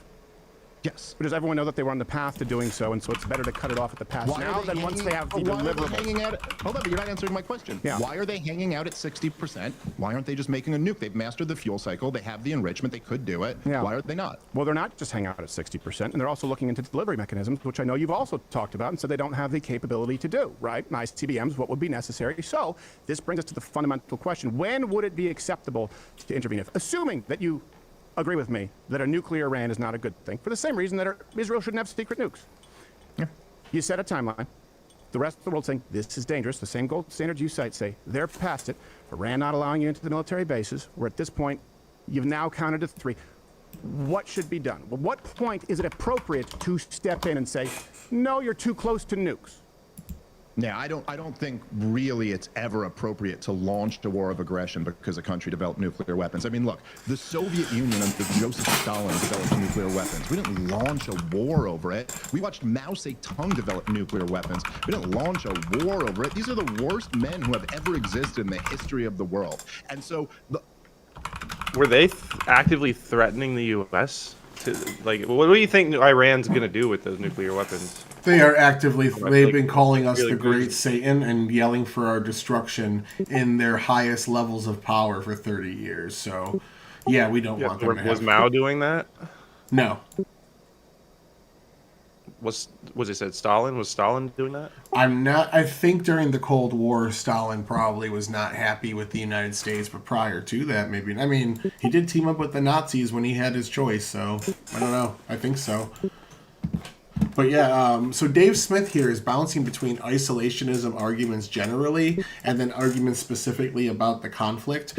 His isolationist arguments are like, if we took all this money back that we're giving out in foreign aid, $12 billion, or even let's jump it up to the entire defense budget of $118 billion. If we took all that back and became isolationists and we never intervened in foreign conflicts and we just let everybody have nukes that wanted them, as he's advocating for right now, we would lose global trade. We bring in $3 trillion a year of imports. As soon as U.S. hegemony goes away, those imports either go up in price because we see significantly more theft, and we see significantly less ships because there's no more force out there making sure they don't get attacked or pillaged or pirated. But we also see people less reluctant to trade with us. It would raise the cost of living in the U.S. substantially, maybe like 10-20% inflation on just living in the U.S. if we stopped importing $3 trillion worth of goods. So spending $12 billion a year to fund other nations in their conflicts to ensure that we have a safe planet seems like small to me based on how much we're actually taking in foreign nations' goods and trade. And it's something Dave doesn't even... Crowder never is going to bring it up, and Dave's never going to consider it because Crowder's an anti-globalist and Dave's an anti-interventionist. But the fact that, like, if we stop policing the world and stop making sure there's peace and peaceful trade routes, etc., like... that shit stops. It's new. It's not something that's existed for all of humanity or even most of it. It's rather new to have this global trade. What's the word I'm looking for? These pipelines of global trade. These there's a specific word for it I'm forgetting right now. Like it's rather new, and if we don't keep them well maintained, they'll go away, and then we'll be left with only what we can make in the U.S., meaning no more fucking avocados and no more fucking rare earth minerals and all sorts of shit that we need to stay number one. We won't have access to, or will pay significantly more for. The cost of living in the United States would skyrocket without global trade, and global trade depends on us making the world safe. Like, no, I don't think that's something you launch a war over. I do think you do whatever is in your power diplomatically to try to prevent that. Because sure, the nuclear weapons in general are horrible, you know, and we don't want more people getting them. Right? I don't believe in launching wars of aggression, and I also think it's completely incompatible with Christianity. Right, yeah, and that also sounds like a liberal argument where people say, you know, hey, you can't be pro-life and also be pro-death penalty. I'm pro-life, I'm pro-death penalty, and I do think in a certain strike in which no collateral damage, I do think is appropriate. As to the degree as to when the intervention is appropriate, but I'm not a complete isolationist, so we do have a disagreement there, and I think that Donald Trump has been very good for America, and I want him to continue being there, and hopefully the lineage continue, whether it's Vance or whoever else. I think we're better off than having a Gavin Newsom. But you mentioned something that I do find interesting. You mentioned something that, yes, and to go to your point, how has a nuclear China, nuclear Russia, benefited anything? And wouldn't we want to avoid Iran getting to that point? Because he said diplomacy doesn't work. Do you agree that diplomacy doesn't work with some of these nations? And yeah, well, again, okay, so let me just say a couple things real quick to what you just said. Number one, the liberal thing of like, oh, you're pro-life, but you're for the death penalty, that's really dumb. Because obviously, the death penalty is targeting one person who's been convicted of a crime. So now, if you start to get into innocent people dying in there, now they've got a much stronger argument. Just saying that. How many innocent people died in Iran? I don't know the exact number, but several Israelis and Iranians died in that war. No, from the strike, from the United States. From the bunker buster strikes, there were no casualties on that, but it was still a war that America was backing, and people did die in the war. Regardless, but you said you can't be Christian and support that. That's what I supported. That's what I didn't want to impeach Donald Trump over. Is that fair? No, what I said is that you can't be. I think you can't be Christian and support a war of aggression. That's what I'm saying.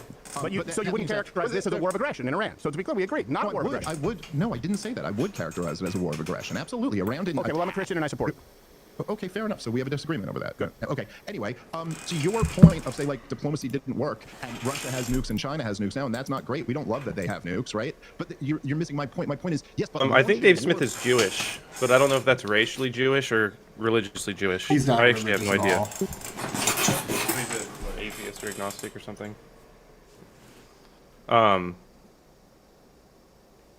But anyways, if I would like a Trump third term. I don't support or agree with the 22nd Amendment. We did a bit of a stream about that, what, 2 days ago maybe now?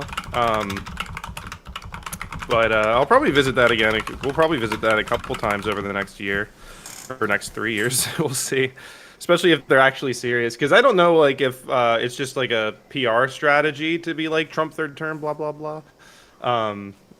Because I could see that being just a PR strategy. It does get the Democrats absolutely fucking like tripping over themselves, and it does also show that he has current support. Because if we're talking about a Trump third term, it's like, okay, well, you can't really argue that he's losing support among MAGA. It's an interesting angle, but yeah, I would like a Trump third term. I think the 22nd Amendment was a mistake, but I won't rehash our entire stream from Well, with what Kamala Harris just said like a day or two ago, she's not done. She's probably planning on running again in 2024. We could get the Trump versus Harris rematch. Did she say that? Yeah, she just said she's not done and she's coming back to politics. No way it says that the presidential candidate.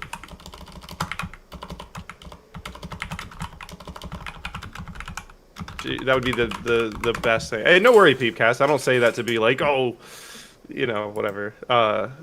Most people miss my streams. She said shout out to those of you who do fucking make it, like Sadie. Here, I'll send it to you in the group chat. She said she could possibly be the next president in the same set of quotes. Aggression over them would have been worse. So yes, the diplomacy doesn't always work, but that doesn't mean anytime it fails, you just launch a war. A war is something you should only launch when it is absolutely necessary. You have no other option. It should be a last resort. And I think it's absolutely just morally criminal that we have these young boys' lives, and over the last, say, just say the last 25 years, we've just thrown them into war of choice after war of choice. It's horrible. And I think that if any boots were put on the ground or it was a war of aggression in Iran as opposed to a surgical strike with no collateral damage, you'd have a strong case.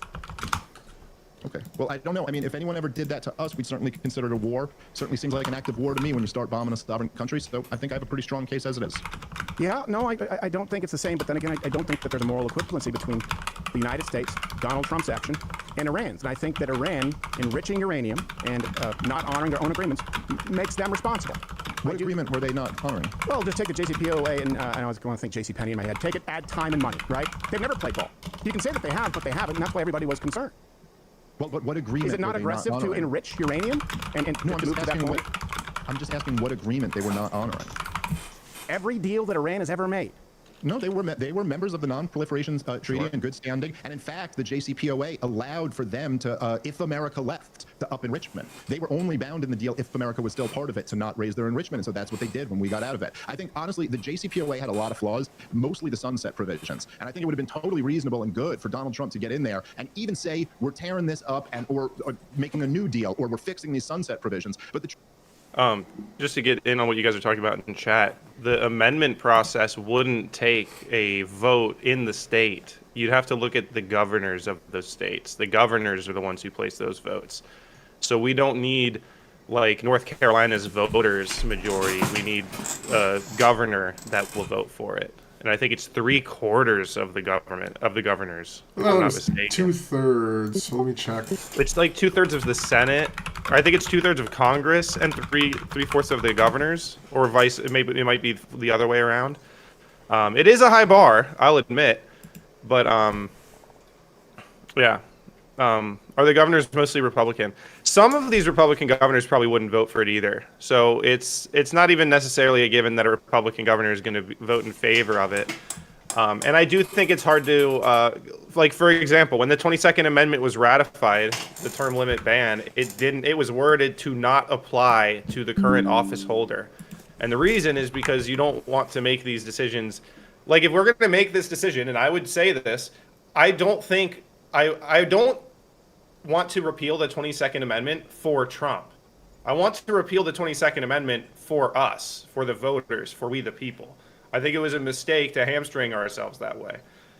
But if this amendment were to be written today, it's possible they would even write it, even if we repealed it, saying this doesn't apply to the current office holder, which would be essentially it wouldn't be about Trump. So we have to have this conversation without looking at it as like, oh, this is for Trump, oh, this is for a certain candidate.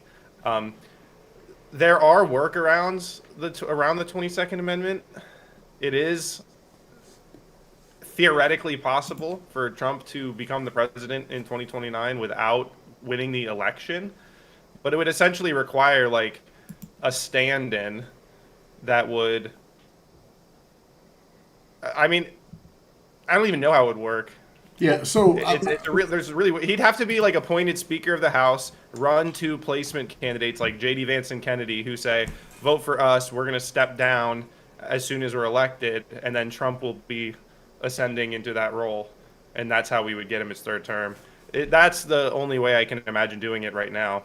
Yeah, so in order to repeal an amendment or just add or change an amendment, you need 3/4 of either the Senate or 2/3 of either the House of Representatives or the Senate to vote on the amendment, and this just proposes it, or 34 of the 50 states, 2/3 of the state legislatures, and 34 or 50 states have to agree to it, and then you can propose it. Once proposed, it doesn't get ratified until 3/4 of the governors or legislatures of those states then accept it. So 3/4, 38 states have to accept the proposed amendment in order for that proposed amendment to go through. There's zero chance the 22nd Amendment is going to be repealed right now. Zero chance. Anyone that says otherwise is peddling you what you want to hear, so you keep watching them. Steve Bannon is somebody that's out for your money. That's all. Yeah. That's why I say I do think it is very likely that it's just a PR angle. It's just a way to get people excited, keep the Trump momentum going throughout this second term. If he's saying that stuff, like, think of it this way. We haven't even had the midterms yet. If Steve Bannon and all these like Trump associates are coming out talking about Trump third term as the beginning primaries start, as people are actually starting to declare for presidential runs in 2028, that'll be way more interesting than what he's saying right now. Because right now it could just be a way to keep the momentum behind the Trump movement, the MAGA movement. Anyways. We've got 20 minutes left. Truth is that all you guys who find it so aggressive that Iran was enriching up to 60%, they weren't until we pulled out of the JCPOA. That's a fact. Yeah, they've been consistently enriching. But I do think, look, I don't want to go around in circles on this. You agree with Barack Obama's approach to Iran. I agree with Donald Trump's. Maybe that explains why you would want to impeach Trump. Yeah, I just find that to be like, yes, okay. But that was his approach. Who'd you support in 2016, Steve, in the primary? Who were you for? Rubio? Actually, in the primary, to egg on my face, I was pro Carly Fiorina because I loved watching her sandbag debates. I just love how everyone... And Donald Trump, hold on a second, Donald Trump was a Democrat, and then I supported him in the general election. I supported him since. Right. But I'm saying you right now are supporting, correct me if I'm wrong, Barack Obama's approach to Iran, which Donald Trump opposed in his campaign, and you oppose Donald Trump. So that's, I mean, it is kind of a binary choice, right? Donald Trump campaigned on that. I mean, it's really not. Okay. And yes, I think Barack Obama's foreign policy was horrible. Over maybe the only thing he did good was getting the JCPOA done. So yes, in this very specific example, I do think that Obama did a better job with Iran than Donald Trump did. That is not true for the countries that like Iraq, Afghanistan, Libya, Syria, Somalia, Yemen. Obama was horrible. But I do think the deal was better off than not. I think that it's kind of a cheap thing on a conservative show to go, well, you're with Obama rather than Trump. I didn't say that. I am the most critical of Obama of probably any commentator. I didn't say sure. that. Okay. You might be critical. Framed it that way. Okay. Barack Obama's approach, JCPOA working well with Donald Trump, said the Iran nuclear deal is a disaster, one of the worst ever, and I would pull out, and he did. By the way, Iran didn't enrich past 20% until Biden, right? So, you have Barack Obama's approach, Donald Trump specifically criticizing it, campaigning on doing the opposite. And I didn't say you support Obama. I said it seems like in dealing with Iran, you would agree with Obama's approach and disagree with Donald Trump's. Is that a mischaracterization? I agree with I agree with Pat Buchanan and Ron Paul and all of the tradition of the right-wingers who were smeared as unpatriotic by David Frum. I agree with Lou Rockwell and Ron Paul and Murray Rothbard and Pat Buchanan and the founders of our country. I think of George Washington and foreign policy. So yes, in this case, when Donald Trump said the Iran deal was the worst deal ever, I think it was really stupid. It actually wasn't. And what he should have been appalled by of Obama's foreign policy was him toppling the government in Libya, him attempting to topple the government in Syria, him backing the Saudi invasion of Yemen, him continuing to bomb Iraq and Afghanistan his entire presidency, killing innocent people for no reason at all. That's what I think is wrong with Obama's foreign policy, not the JCPOA. Okay, I think all those things are wrong, and I also think his approach to the JCPOA. I think Donald Trump's approach, this is just a difference of opinion, has been more effective. I think there's a reason that they enriched past 20% only when Biden was president. I think that force does matter, and I think that at a certain point you can't simply engage in diplomacy with certain people. And look, I agree with Donald Trump on what he campaigned on. It doesn't mean that I think you're immoral if you disagree. I just want to clarify our positions. That might be why we're worlds apart on this idea of impeaching Donald Trump. That, to me, was a shock when I would think that is more libertarian leaning, as more non-interventionist leaning. You might say isolationist, non-interventionist, varying degrees therein. For example, I would love, right, like I said, opening statement, to defund all of it. I also know that's not going to happen, right? I think we both agree there's probably not going to be a president in our lifetime who does that, right? So it's not an impeachable offense. Okay, I don't think so. I mean, I don't know about that. We're going bankrupt at an alarming rate. And things are changing very rapidly in this country. I mean, this stupid argument again. I may have agreed with you 10 years ago. We're never going to see a president who cuts off all foreign aid. I'm not so sure about that today. And I think that not only are we going bankrupt at an alarming rate, and you know about this stuff as well as anybody, it is really like the day of reckoning that guys like me and you were warning about 15 years ago is really here. I mean, the interest on the debt has overtaken the entire budget. Our biggest budget issue is now just paying interest to foreign central banks, not even for a welfare program or for a war that we want to fund. And no, I think it's quite possible that we will live through a pretty big seismic shift in this area in the next few years. Well, I do genuinely hope that you're right. I think, this is just an opinion, I think it's very unlikely if Donald Trump were to be impeached that we'd end up with that. Right now in this scenario, I think what's more likely is a lame duck presidency and the public losing confidence in the Trump administration and voting in a leftist. And I think that would be far worse for America. I think that's.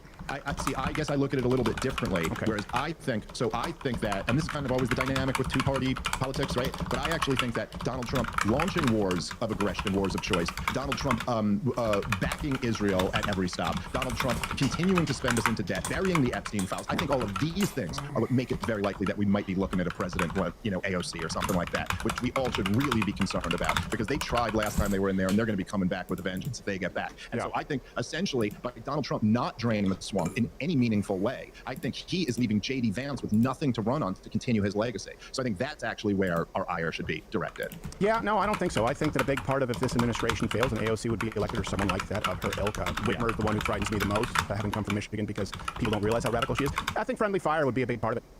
I think closed-handed issues, not being treated as closed-handed issues, and I think wanting to impeach the most effective president of our lifetime, as imperfect as he may be, I think that would be a big part of it. I think Donald Trump has done a lot of good. I think he has a lot of flaws. Epstein files, huge one, by the way.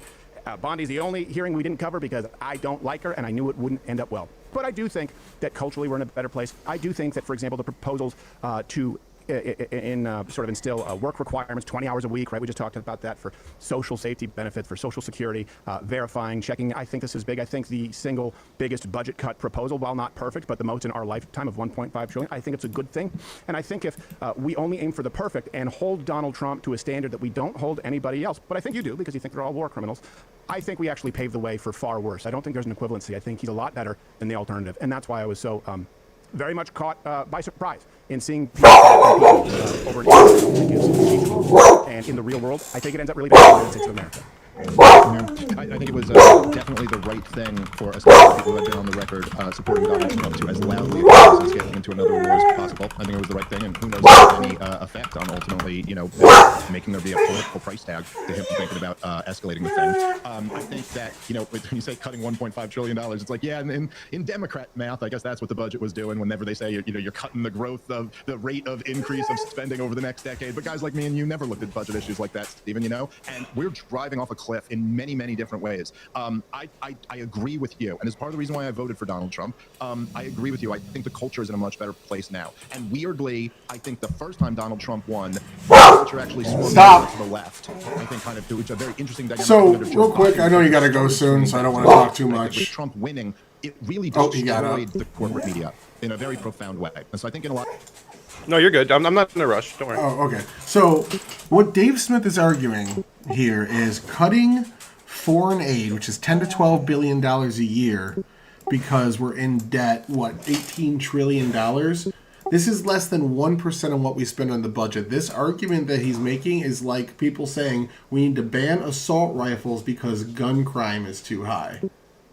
Where 99% of the gun crimes are handguns, but they want to ban assault rifles because they're big and scary. This is the same thing Dave is saying here. We need to stop funding Israel and stop giving out this foreign aid because we're in debt, but it's a tiny amount. If we, again, what we take in just in taxes from that $3.1 trillion we get in imports is about $250 billion a year the government makes off of imports that we get from U.S. hegemony and world trade and having these allies. Changes? That's before tariffs. This is 2024 numbers. Okay. Because there's a lot of money, I think, on the table with tariffs. I'm a big pro-tariff guy, but I do agree that, like, ultimately, that's not the justification to cut off $12 billion.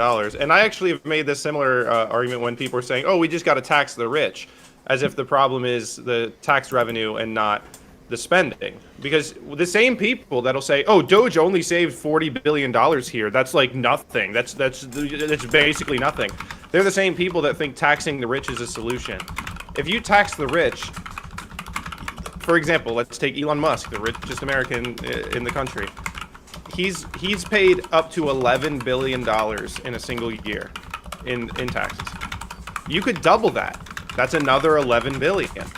That's nothing. By the same logic, you can't say $40 billion is nothing, not worth saving, and then say we need to tax the rich when the rich pay $11 billion annually. That's literally doubling that, which is not realistic. It's not feasible. You could double that. You're only getting 11 billion. So why are they acting like taxing the rich is significant or makes any change? I do think that there's a little bit of a fallacious argument there anyway, because all money saving is money saved. But it's just, yeah, it is misidentifying the problem, and it is absolutely a bit ridiculous to say that the justification for not spending $12 billion is the debt that it's spending. It's quite literally less extreme than like if you and I lived together and had to come up with, $3,000 for rent, and then you got insanely pissed at me that I went and spent $450 on a McDonald's Happy Meal. It'd be like, our problem is not that I spent money on a Happy Meal. It just isn't. I mean, like, that adds up. That would be a different conversation. But saying, I just went one time and went and got a Happy Meal. I went out with a friend. I saw no friend. I just went out and, I spent $4 at McDonald's today. And you're like, what the fuck? We got to come up with $3,000 for rent. It's like, okay, well, our problem isn't going to be solved by me not going to McDonald's today. It's just and that's probably, from a ratio perspective, even less agree. It would probably be the equivalent of being like spending a penny and having to come up with $3,000 of rent. I mean, we're talking about a significant difference between the spend and the revenue, which is the problem. Which is why Doge is the answer. Doge absolutely was extremely based, whether you liked it or not. Here's the other thing. I don't understand the people that didn't like Doge. Or that, like, oh, Doge failed. Doge said they'd get this much, but they only got this much. Why are you cheering against it? It just shows that they're not actually interested in the principles that they espouse. They're interested in political power. That's all that they care about. They want to make things look bad. They want to make their side look good. It's just so retarded. But yeah, anyways, I agree with you. In other ways, we're in a healthier place as a society now for those reasons. Kamala Harris could not win. That was, and not just for policy reasons, but just because Kamala Harris being the president of the United States, it is a humiliation that could not be survived. Yeah. You just can't have that woman be president. So yeah, I agree. I think there's an area we can all agree on. Yes, I think we all agree that Kamala Harris would be an embarrassing drunken bitch leading this country, and it probably wouldn't. When people say, "Oh, our standing is hurt because of Donald Trump," I think it could be a whole lot worse with Kamala Harris. I was arguing with my co. If any single president hurt our standing in the world, honestly, it's obviously Joe Biden. 100%. It is so obviously Joe Biden. He was literally senile, and like in such a public and degrading way. It's just so bad. Look good. So bad. Host Rob Bernstein about this the other day, where I was like, "Look, AOC is a lot." That's smarter right, than Kamala Adam. Harris. And he goes, "She's so dumb," and I go, "Yeah, I didn't say she wasn't." Yeah, exactly. She's a lot smarter than Kamala Harris. But if she really, that's how dumb Kamala Harris, or at least how dumb she publicly presents herself. No, it's how dumb she is. It's how dumb she is. Well, I mean, she's good at playing the power game. Look, it's average husband enjoyer. Average husband On the other enjoyer. side, like she really Is that what is they for someone with said? such That's what he limited, said, yeah. discernible talent. The thing about it is, right, is that again, this is what I meant when I say there's She's a always this- marvel when you consider how talented I she mean, is. you think about that? Yeah, we I mean, agree. think Yeah. about it for a minute. Honestly, it's very Chauncey Gardner. You're like, how do we? And that's where you go, yeah, it seems like people are propped up, and I agree with you on that. Well, okay. We're So, watching but I will the say live that, reacting you know, and again, this is what I meant by this is the big split always This is a in comedian named the Dave duopoly, in the Smith. two-party Oh, just being system, Pennsylvania. right? Is that Oh, it's everybody to goes like, both? well, you can't attack We're our just guys live because their reacting. guys are worse than our guys, and there's a he plausibility live to now? that. Like, I understand it can weaken your side Yeah, when you're he's attacking live them on if you're live. trying to unify to beat the other side. Sure. But there's also a problem in not attacking your side and not criticizing it when they're going down the wrong path, because then you lose all that energy. Look, the reason why Donald Trump is president twice in one like simple sentence is like drain the swamp. It's the essence of Donald Trump's appeal was always, you know that these are a bunch of criminals in DC and we're going to get to the bottom of that. And I'm sorry, like I don't see any even meaningful attempt to get to the bottom of that. The director of national intelligence 4 months ago said she has proof that Obama committed treason, and we're sending that over to the Justice Department. Does anyone here really think that Obama's going to be tried and convicted for treason? I don't buy it. I don't buy it. Not any more than I Stephen. think don't Schiff is going to be hauled out in cuffs. No, Yeah, they're not going to drain the swamp. They're not going to do any of that. And why is it not incumbent on us then to call that out? I mean, hey, we got the I think it is, opportunity Dave. right now. If I can say, I think it is. I think it is, and I think I would argue that I've done it correctly on issues like H-1B visas, on Epstein. I mean, for crying out loud. I don't know if you know this. I tried to hang. We recreated Epstein's cell and did a live stream where I actively tried to hang myself and had several gauges, and it was not possible. We recreated it. We recreated the timeline and dressed up like Evel Knievel. I did not know that. Yeah, and I had a neck brace, so I was safe. We had nurses on staff. It's not possible. It's been a pet cause of mine because we've done so much research, and that was an absolute disaster. I would say, and this would just be a difference. I think that I've done it correctly, and hopefully I've also done this correctly in presenting differences of opinions and not mischaracterizing you, because I think there also is a rot in people going off the wall. Can you using hyperbole? And I don't categorize impeachment and execution that, but I certainly would categorize under that, and you are not guilty of this.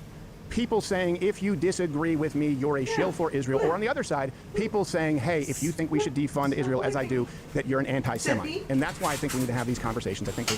I would say, my opinion is there's a better way to criticize the administration while recognizing the good that they do and not really putting us in a position where we have to accept an alternative. I think impeachment comes close to that. Hey, can we, because I realize we've gone up, but I want to continue. Can we just open the floor to anything that's on your mind here if we go... Can I just respond to that, and then we could do whatever you want to? Yeah, okay, let's do that. But Tim Pool's going to be pissed because we haven't rated to him. But you know what? Fuck him. Wait, what are we doing? No, it's typically I'm supposed to end on the hour and send my audience to him, and we go to premium, and he'll be like, "Why are the numbers not going up?" But you know what? Well, pissing me off. I'm doing his show tomorrow, so I'm that's even. There I'll you go. hurt him today and do what I can to help him tomorrow. All right. Well, I just think that I mean, look, I think I'm doing it the right way, and I obviously me and you would disagree on that because that's why you're doing it the way you're doing, and that's why I'm doing it the way I'm doing. But I would say, like, look, where I will really agree with you is that there's no question, right, that there is this knee-jerk reaction to like if anybody's supporting Israel now to say $7,000, you're a shill, and this is all kind of like low IQ stuff. I don't know. And then obviously there's the reaction to call everyone like a Jew hater or whatever, which is not true, especially for me. I happen to be Jewish. But regardless of that. By the way, you're circumcised, right? We had a bet before you came on air. It's completely unrelated, but. Yeah. Okay, so we have common ground there. Good for you. We are there. There you go. Although not a big believer in it myself, but Well, I wasn't able to make the choice. Yeah. There you go. Well, so I would say this. I think that, yes, there's a lot of craziness on all sides, but at the same time, I think that there are, like, if you're saying that you're also a non-interventionist and you also don't want to be getting involved in these wars and you also don't want to be funding all of these other governments, well, it does seem to me that, and again, I don't watch enough of your show to know this, like, maybe you're doing other stuff that I just happen to see the stuff where you're being critical of me, but, like, it seems to me like you're going out, we now have this big divide where finally there's, like, a non-interventionist right wing in this country. Is this bullshit y'all are watching in that direction, and it seems to me like you've been Dave Smith just embarrassed himself with how fucking ignorant he is to politics. who are clearly itching to get America into a even more entangled. Dave Smith, he doesn't know what the fuck he's talking I about half the I time can he answer that because speaks. you mentioned the falling out. By the way, I never had it with Ben Shapiro. I had Very it with Jeremy impressed Boring. with I those stand by it. I shows think that I was watching. right. I think owning people's name, image, and likeness forevermore, including their channels, is a problem. I think we've seen it play out. I disagree with Ben Shapiro. The reason that I maintain a cordial relationship is that I can disagree with him. I don't know that there are many people who tell Ben, I don't think we should be funding any of it. By the way, Jews can also be funded. Typing away. Could be I think there's some health in that. I will say riveting this. stuff, you two guys. I will say this. Yeah, I know. Not yourself. Well, actually. it's There's about no to, gender they're there. ending. They're just So like bad, saying their goodbyes and shit. Like, we're all done. We already did our commentary. I had a long rant about things. Oh, man. Yeah, You better not buy this fucking Argentina beef, bro. Oh, about Trump, yeah. This motherfucker better get off the Argentina train with the beef. Hey, thanks for the sub, Admiral, but it was on fucking Twitch. Disgusting. Disgusting! No, I'm just kidding. You need to move over to Kick, bro. Nah, bro. You know you get 95% of your support on Kick? Yeah, but then I'd have to be on Kick, bro. Like, also, I'm holding out for a contract. Kick right now is getting significantly more viewers than Twitch. That's not true at all. Kick has, like... You want a contract on Twitch? On Kick, but, yeah, bro, if I'm about to get fucking partners here on Twitch. I'm pretty close. Are you? If I didn't do, like, gaming streams, I could hit the number within, like, probably by, like, 3 months. Because it takes you, like, 1 month to hit it, and then you have to hold it for 2. Wow. Well, good luck. But, like, I would have to just, like, do the... Well, yeah, but once I do that, Action Man, you know, he's a big guy on Kick, told me, and Sarah told me they could hook me up with the right people, and if I'm partnered, they'll give you a contract. That'd be sweet. But Twitch is so fucking garbage. I'm abandoning... Yeah, no, so why would I go to Kick before I could get the contract from? Well, even if you get the contract, it might be less lucrative than Kick, where you get 95%. What do you get as partners? 70%? You're not understanding what I'm saying. We try to. Why not? Once I get my Twitch partner, Action Man and Watch Their Live said that they can get me a contract on Kick, but there's no point in going over there. Oh, I see what you're saying. Like if I would be a 4-viewer Andy and then start streaming over there and then be like, this guy's got no motion here, you know, versus oh, he's streamed here 5 times. He's got an average of 30 with 100 viewers, 100 followers, and then I'd be like, yeah, you know, we can move people over. Okay, so what I was looking at was disinformation. They weren't comparing stats of daily users directly. They were comparing stats of a specific time. More people were on Kick than they were on Twitch. Kick gets about 5 a.m. Yeah, 4 a.m. It's average users on Twitch is 2 million. Average users on Kick is 400,000 viewers a day. So yeah, it's about 5. Twitch is still about 5 times the size as Kick. That yeah, my attacking the left is about probably. It's not even close. YouTube should strike a rank, actually. Significantly bigger than both. both. You know what? No. I said, and the reason is not that they're not a threat. I said, I know it comes to that at some point. Yeah, so that's what Bodie was saying as well. I was talking to Bodie a little bit earlier today, and he's like, yeah, I'm starting doing more on the YouTube. And, the reason I haven't been as much on YouTube is because I'm not monetized there yet, but I'm, really close. I've got, 2,000 watch hours. And I'm like, okay, you need 3,000 to get the basic and 4,000 for ads. But it's I don't want to dual stream on YouTube. Because if I do, every time I do it, I fucking lose 40 or 50% of my ad revenue on Twitch. Because everyone just goes to YouTube where there's no ads. And I fucking lose I don't know, 50, 60 bucks a stream. It's done now. So, the optics will seem like we. I'm well, we'll just tough it out. This is where we disagree. Keep posting bullshit, replay logs, and growing the audience that way. I just think that it's played out once I pretty hit well. it, I'm glad that it's de-escalated, which I think we can agree on. Yeah, I'm slowly trickling up in viewers. I think you punch right more often than I do. The hashtags, bro. That's something big. I think we're in agreement in spirit. The what?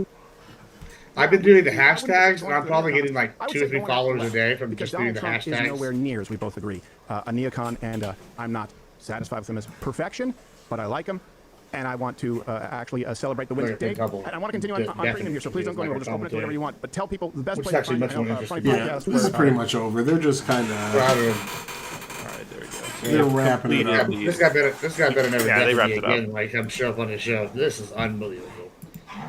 What? Unbelievable. You better never. What did I to bring some excitement to your channel. Hey! You over here. No, that's what the time is for now. I just did that because I wanted to just get this over. I got to be up at 5 a.m. tomorrow, so I'm looking at that on my radar. It's brutal, but it's fine. Yeah, we were trying to power through this. We were talking a lot more at the beginning until you got that phone call too. So I got to get work done this week because I will be on Admiral's. I don't know. Are we gonna stream while I'm at your place? I figure we probably will, right? Yeah, we'll definitely at least something. Yeah, I'm gonna be at Admiral Gibbs IRL collab streaming. this weekend. So stay tuned on his channel for that. Shout out to we might use the new living room setup. Ooh, that'd be fucking sick. Yeah, fucking sweet. I'm a big boy. And I got a couch that makes me look tiny. So I'm excited. That'll be sweet. Anyways, any general thoughts on Steven Crowder or Dave Smith, Admiral? Dave Smith's funny, but his opinions are so-so, and Steven Crowder is washed up. But we got who we got. Yeah. Any wrap up comments, Tyler? Dave Smith doesn't know pretty much anything of what the fuck he's talking about. Almost every subject he taught. I think that he makes Wick look like an expert on the Middle East. And Steven Crowder did an awful job at rebutting him point by point. He definitely hit him a few times good, but there were so many things he left on the fucking table. Gibbs, did you sneak in any will acknowledge? I snuck in, some will acknowledge. I snuck in a few. I was, Okay, because I might go look for those. If we can get clips of those. And then he hit me with, we're not, this is the one that, there was one that he actually commented on. He was like, we're not the Democrats. We're not, he's like, who are you fighting? We're not the ones. Like, you are the representative of the Democrats there here tonight. They start laughing. Yeah. Well, I would say I'm a Steven Crowder fan. And so definitely not as much as I used to be. Are you a Milo fan? Dude, I love Milo. I knew it, bro. You are a fit boy. Dude, I followed Milo in 2016 when he first came on the scene, when he was the fucking gay twink. And I had tickets to go see him at University of Maryland, and they canceled the event. I was so sad about that. Milo is still around. He has like brain cancer or something like that. No, he's on his comeback tour. Yeah, dude, I love Milo. I don't care what anyone says. And there's a lot of things Milo's done and said that I don't like or agree with, but he's still someone that I followed for so long that Can we get a Desora was right that Penn Temple is a femboy? Is that what she said? Or it said? Visora said that? You commented, responded to it. She called me a groiper. She said I was a groiper, Nazi, No. We're not using preferred pronouns with somebody that can't stop calling us a Nazi. That's a boy. I got hung up on the fact that I was called a groiper for posting a picture. Yeah, groiper, Nazi, femboy. We've been sharing it around, and we've all come to an agreement you are a femboy. But I will say I like Nick Fuentes. So I'll just say it. Expect that to come up next time you pop up in like a non-politics stream. People are gonna have some questions about your femboy stats. Yeah, well, fuck them. Skyana can call me that. Other than that, nobody's allowed to call me that. I'm gonna get this guy I know. His name is Bubba. He's like 6'8". I wouldn't mind if Skyana called me a femboy. I wouldn't mind it. Skyana can do whatever she wants. Yeah, she can call me a femboy. What is wrong with being a groiper? I just don't watch Nick Fuentes' show. Look, why'd you clip that? Anyways, you should clip my fucking Jake Varr thing from last night, where they had we did role playing, and I acted as both a straight and a gay person going to the doctor, and the gay one was quite flamboyant. I think you just acted as the. I kept going like this the whole time. It was fucking hilarious. The acting was you pretending to be straight. That was the acting. Oh, Cody's got to go outside. Didn't you say you got to go by 9? No, I didn't say I got to go by 9. I just got to go at some point because I got to be up at 5. It's not going to make a difference that much. Fuck it, maybe I'll just all-nighter this bitch. But, no, I mean, I'm going to get out of here. But, I'm not in a rush. Mr. Cody wants to say hello. Say hello, Mr. Cody. Oh, and real quick, I'm going to pull up Adam's political compass. Okay. I don't think I'm surprised by this. Here's Adam's political compass. Ooh. That's this actually makes sense because me and Adam agree on a ton, and on the left-right scale, we're actually in the exact same spot. The only difference is that I'm on the authoritarian side rather than libertarian. And I'll admit, I am a bit of. I think Sadie was the one who originally forced me to accept this. But I am a bit of a statist. A little bit. I do think that there's room for, like, when we're building a society, we pass laws for the general welfare. That language does, I think, we have agreed. This is like why I don't necessarily agree with the sovereign citizenship view of driver's licenses, for example. This is something that we've essentially agreed to do. We've agreed to pass laws and create a state that can enforce different laws and rules. The problem is, the reason I probably come off more libertarian, or ultimately am probably more libertarian, is because this government we've created is fucking far exceeding what we would have ever wanted this to do. Like, essentially, I supported creating this monster, and now this monster is going to kill all of us, and you guys are probably right. We shouldn't have created this monster, but it's like, at the inception of this monster, I did support creating it. And I still think, in theory, like, we should have created it, but we definitely did not, tie it down and prevent it from getting out of hand. So I am a bit of a statist, because there are times where it's like, I do agree with the monster would be like the government and laws and rules and stuff like that that perhaps infringe on your individual liberty.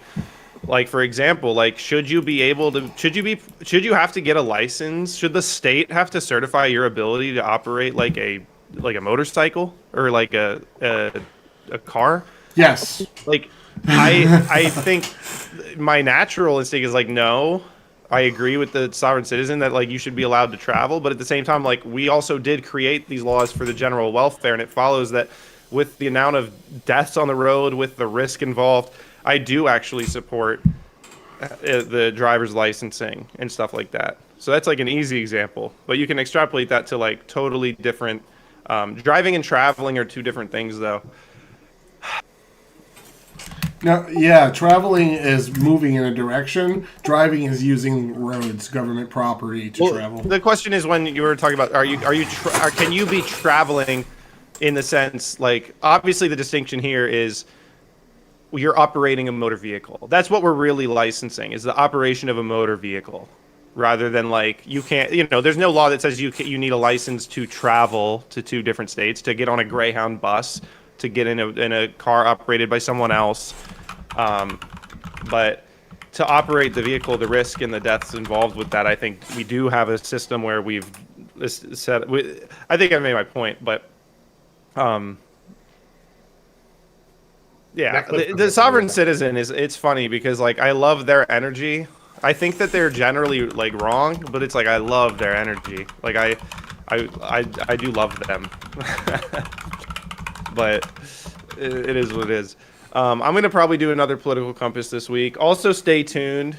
And if you aren't following, follow, because I'm going to read this to you guys this week. I'm going to read this whole thing for one. It's going to be a single live stream. I'm going to read this from front to back. It's only 44 pages. What is this? Did Sadie do a compass? Is that what she tagged? Did you do the 100 question one that we did that one time, Tyler?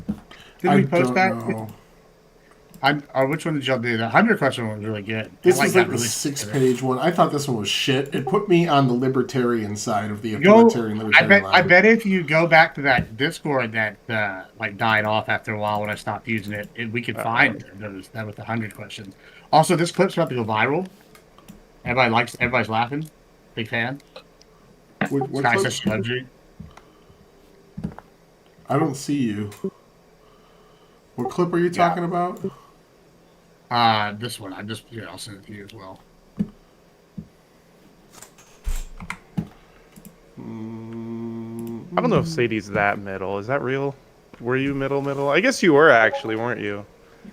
Because that's why you were calling me a statist.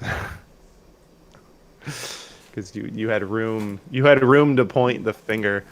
I saw a funny post about how Asmongold, someone was saying he's stupid because he was talking about how he didn't shower for a long time and he was developing like a natural crust on his skin. And you know what I was thinking? Our generation has no idea what it's like to not rub yourself raw by showering at least once a day or twice a day. I genuinely can't tell you the last time I spent more than an hour dirty. Like if I get dirty, I shower almost immediately. I have like, a tank we're of water literally heaters for that reason. exfoliating our skin almost constantly. Like think about humans before daily showers. Like that probably was a real thing. That probably like if we Guyana went can 600 call me years that. in the past, Other than they that, probably did have nobody's around. super rough I'm gonna get skin. this They probably guy I did know, his develop name's like Bubba, some sort he's of like 6'8". exoskeleton thing. Like I I don't think wouldn't mind Aspen if- Gold is that crazy. If Skyana I called think me he's a actually, femboy, like, I he wouldn't probably mind. smells like shit. I'll admit the reason we shower every day is to keep our hygiene up. You're less susceptible to infection.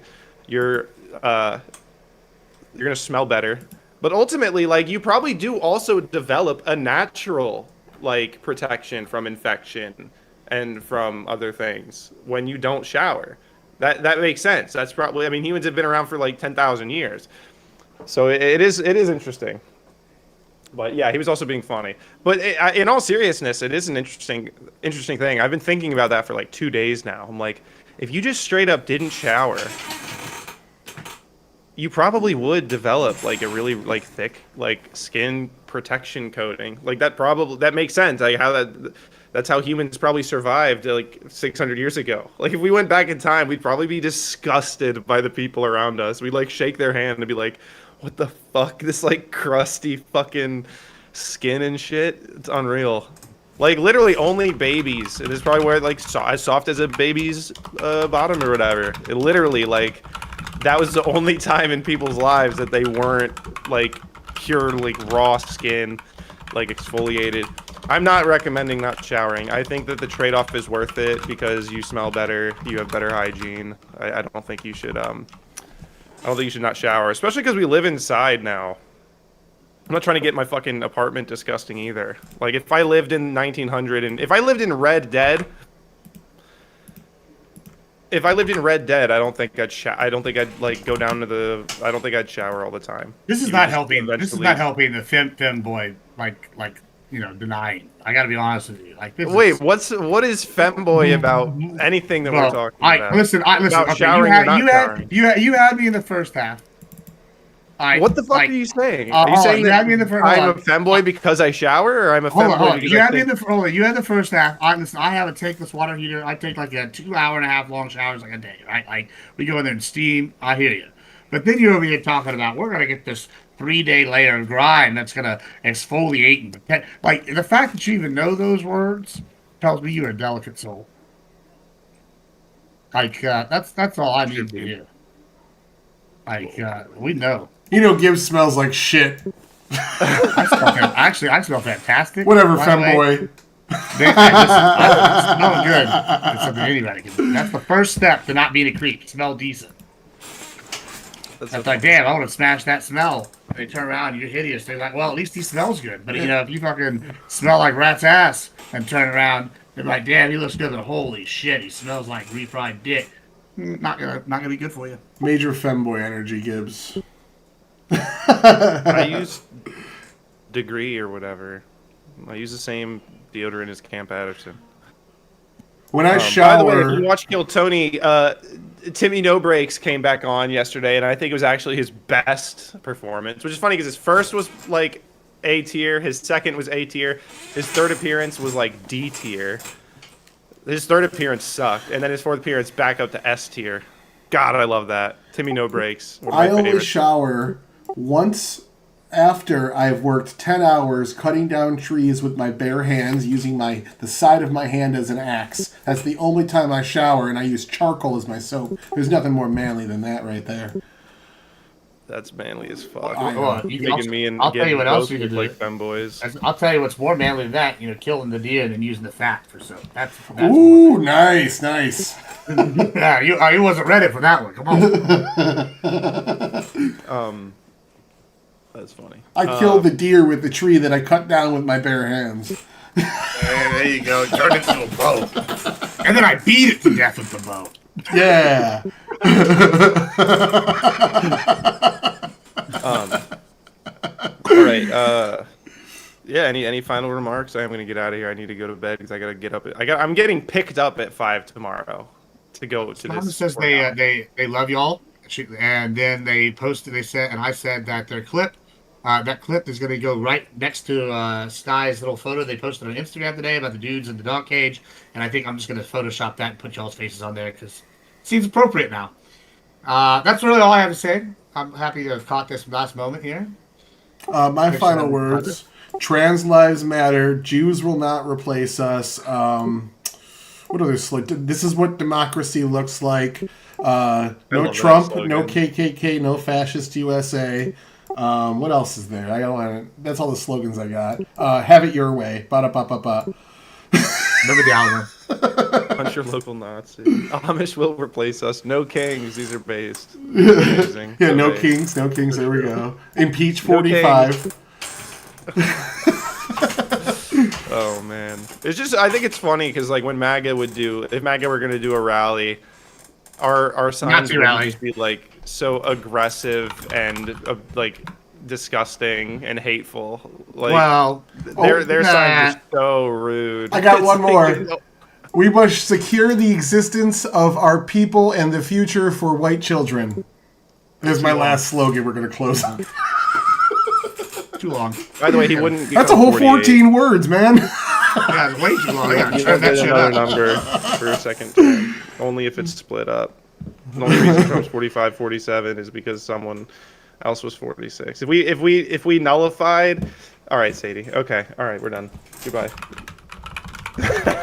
I'm just kidding. All right. Yeah, peace out. I'll see you guys tomorrow. Yeah, take her easy. Peace.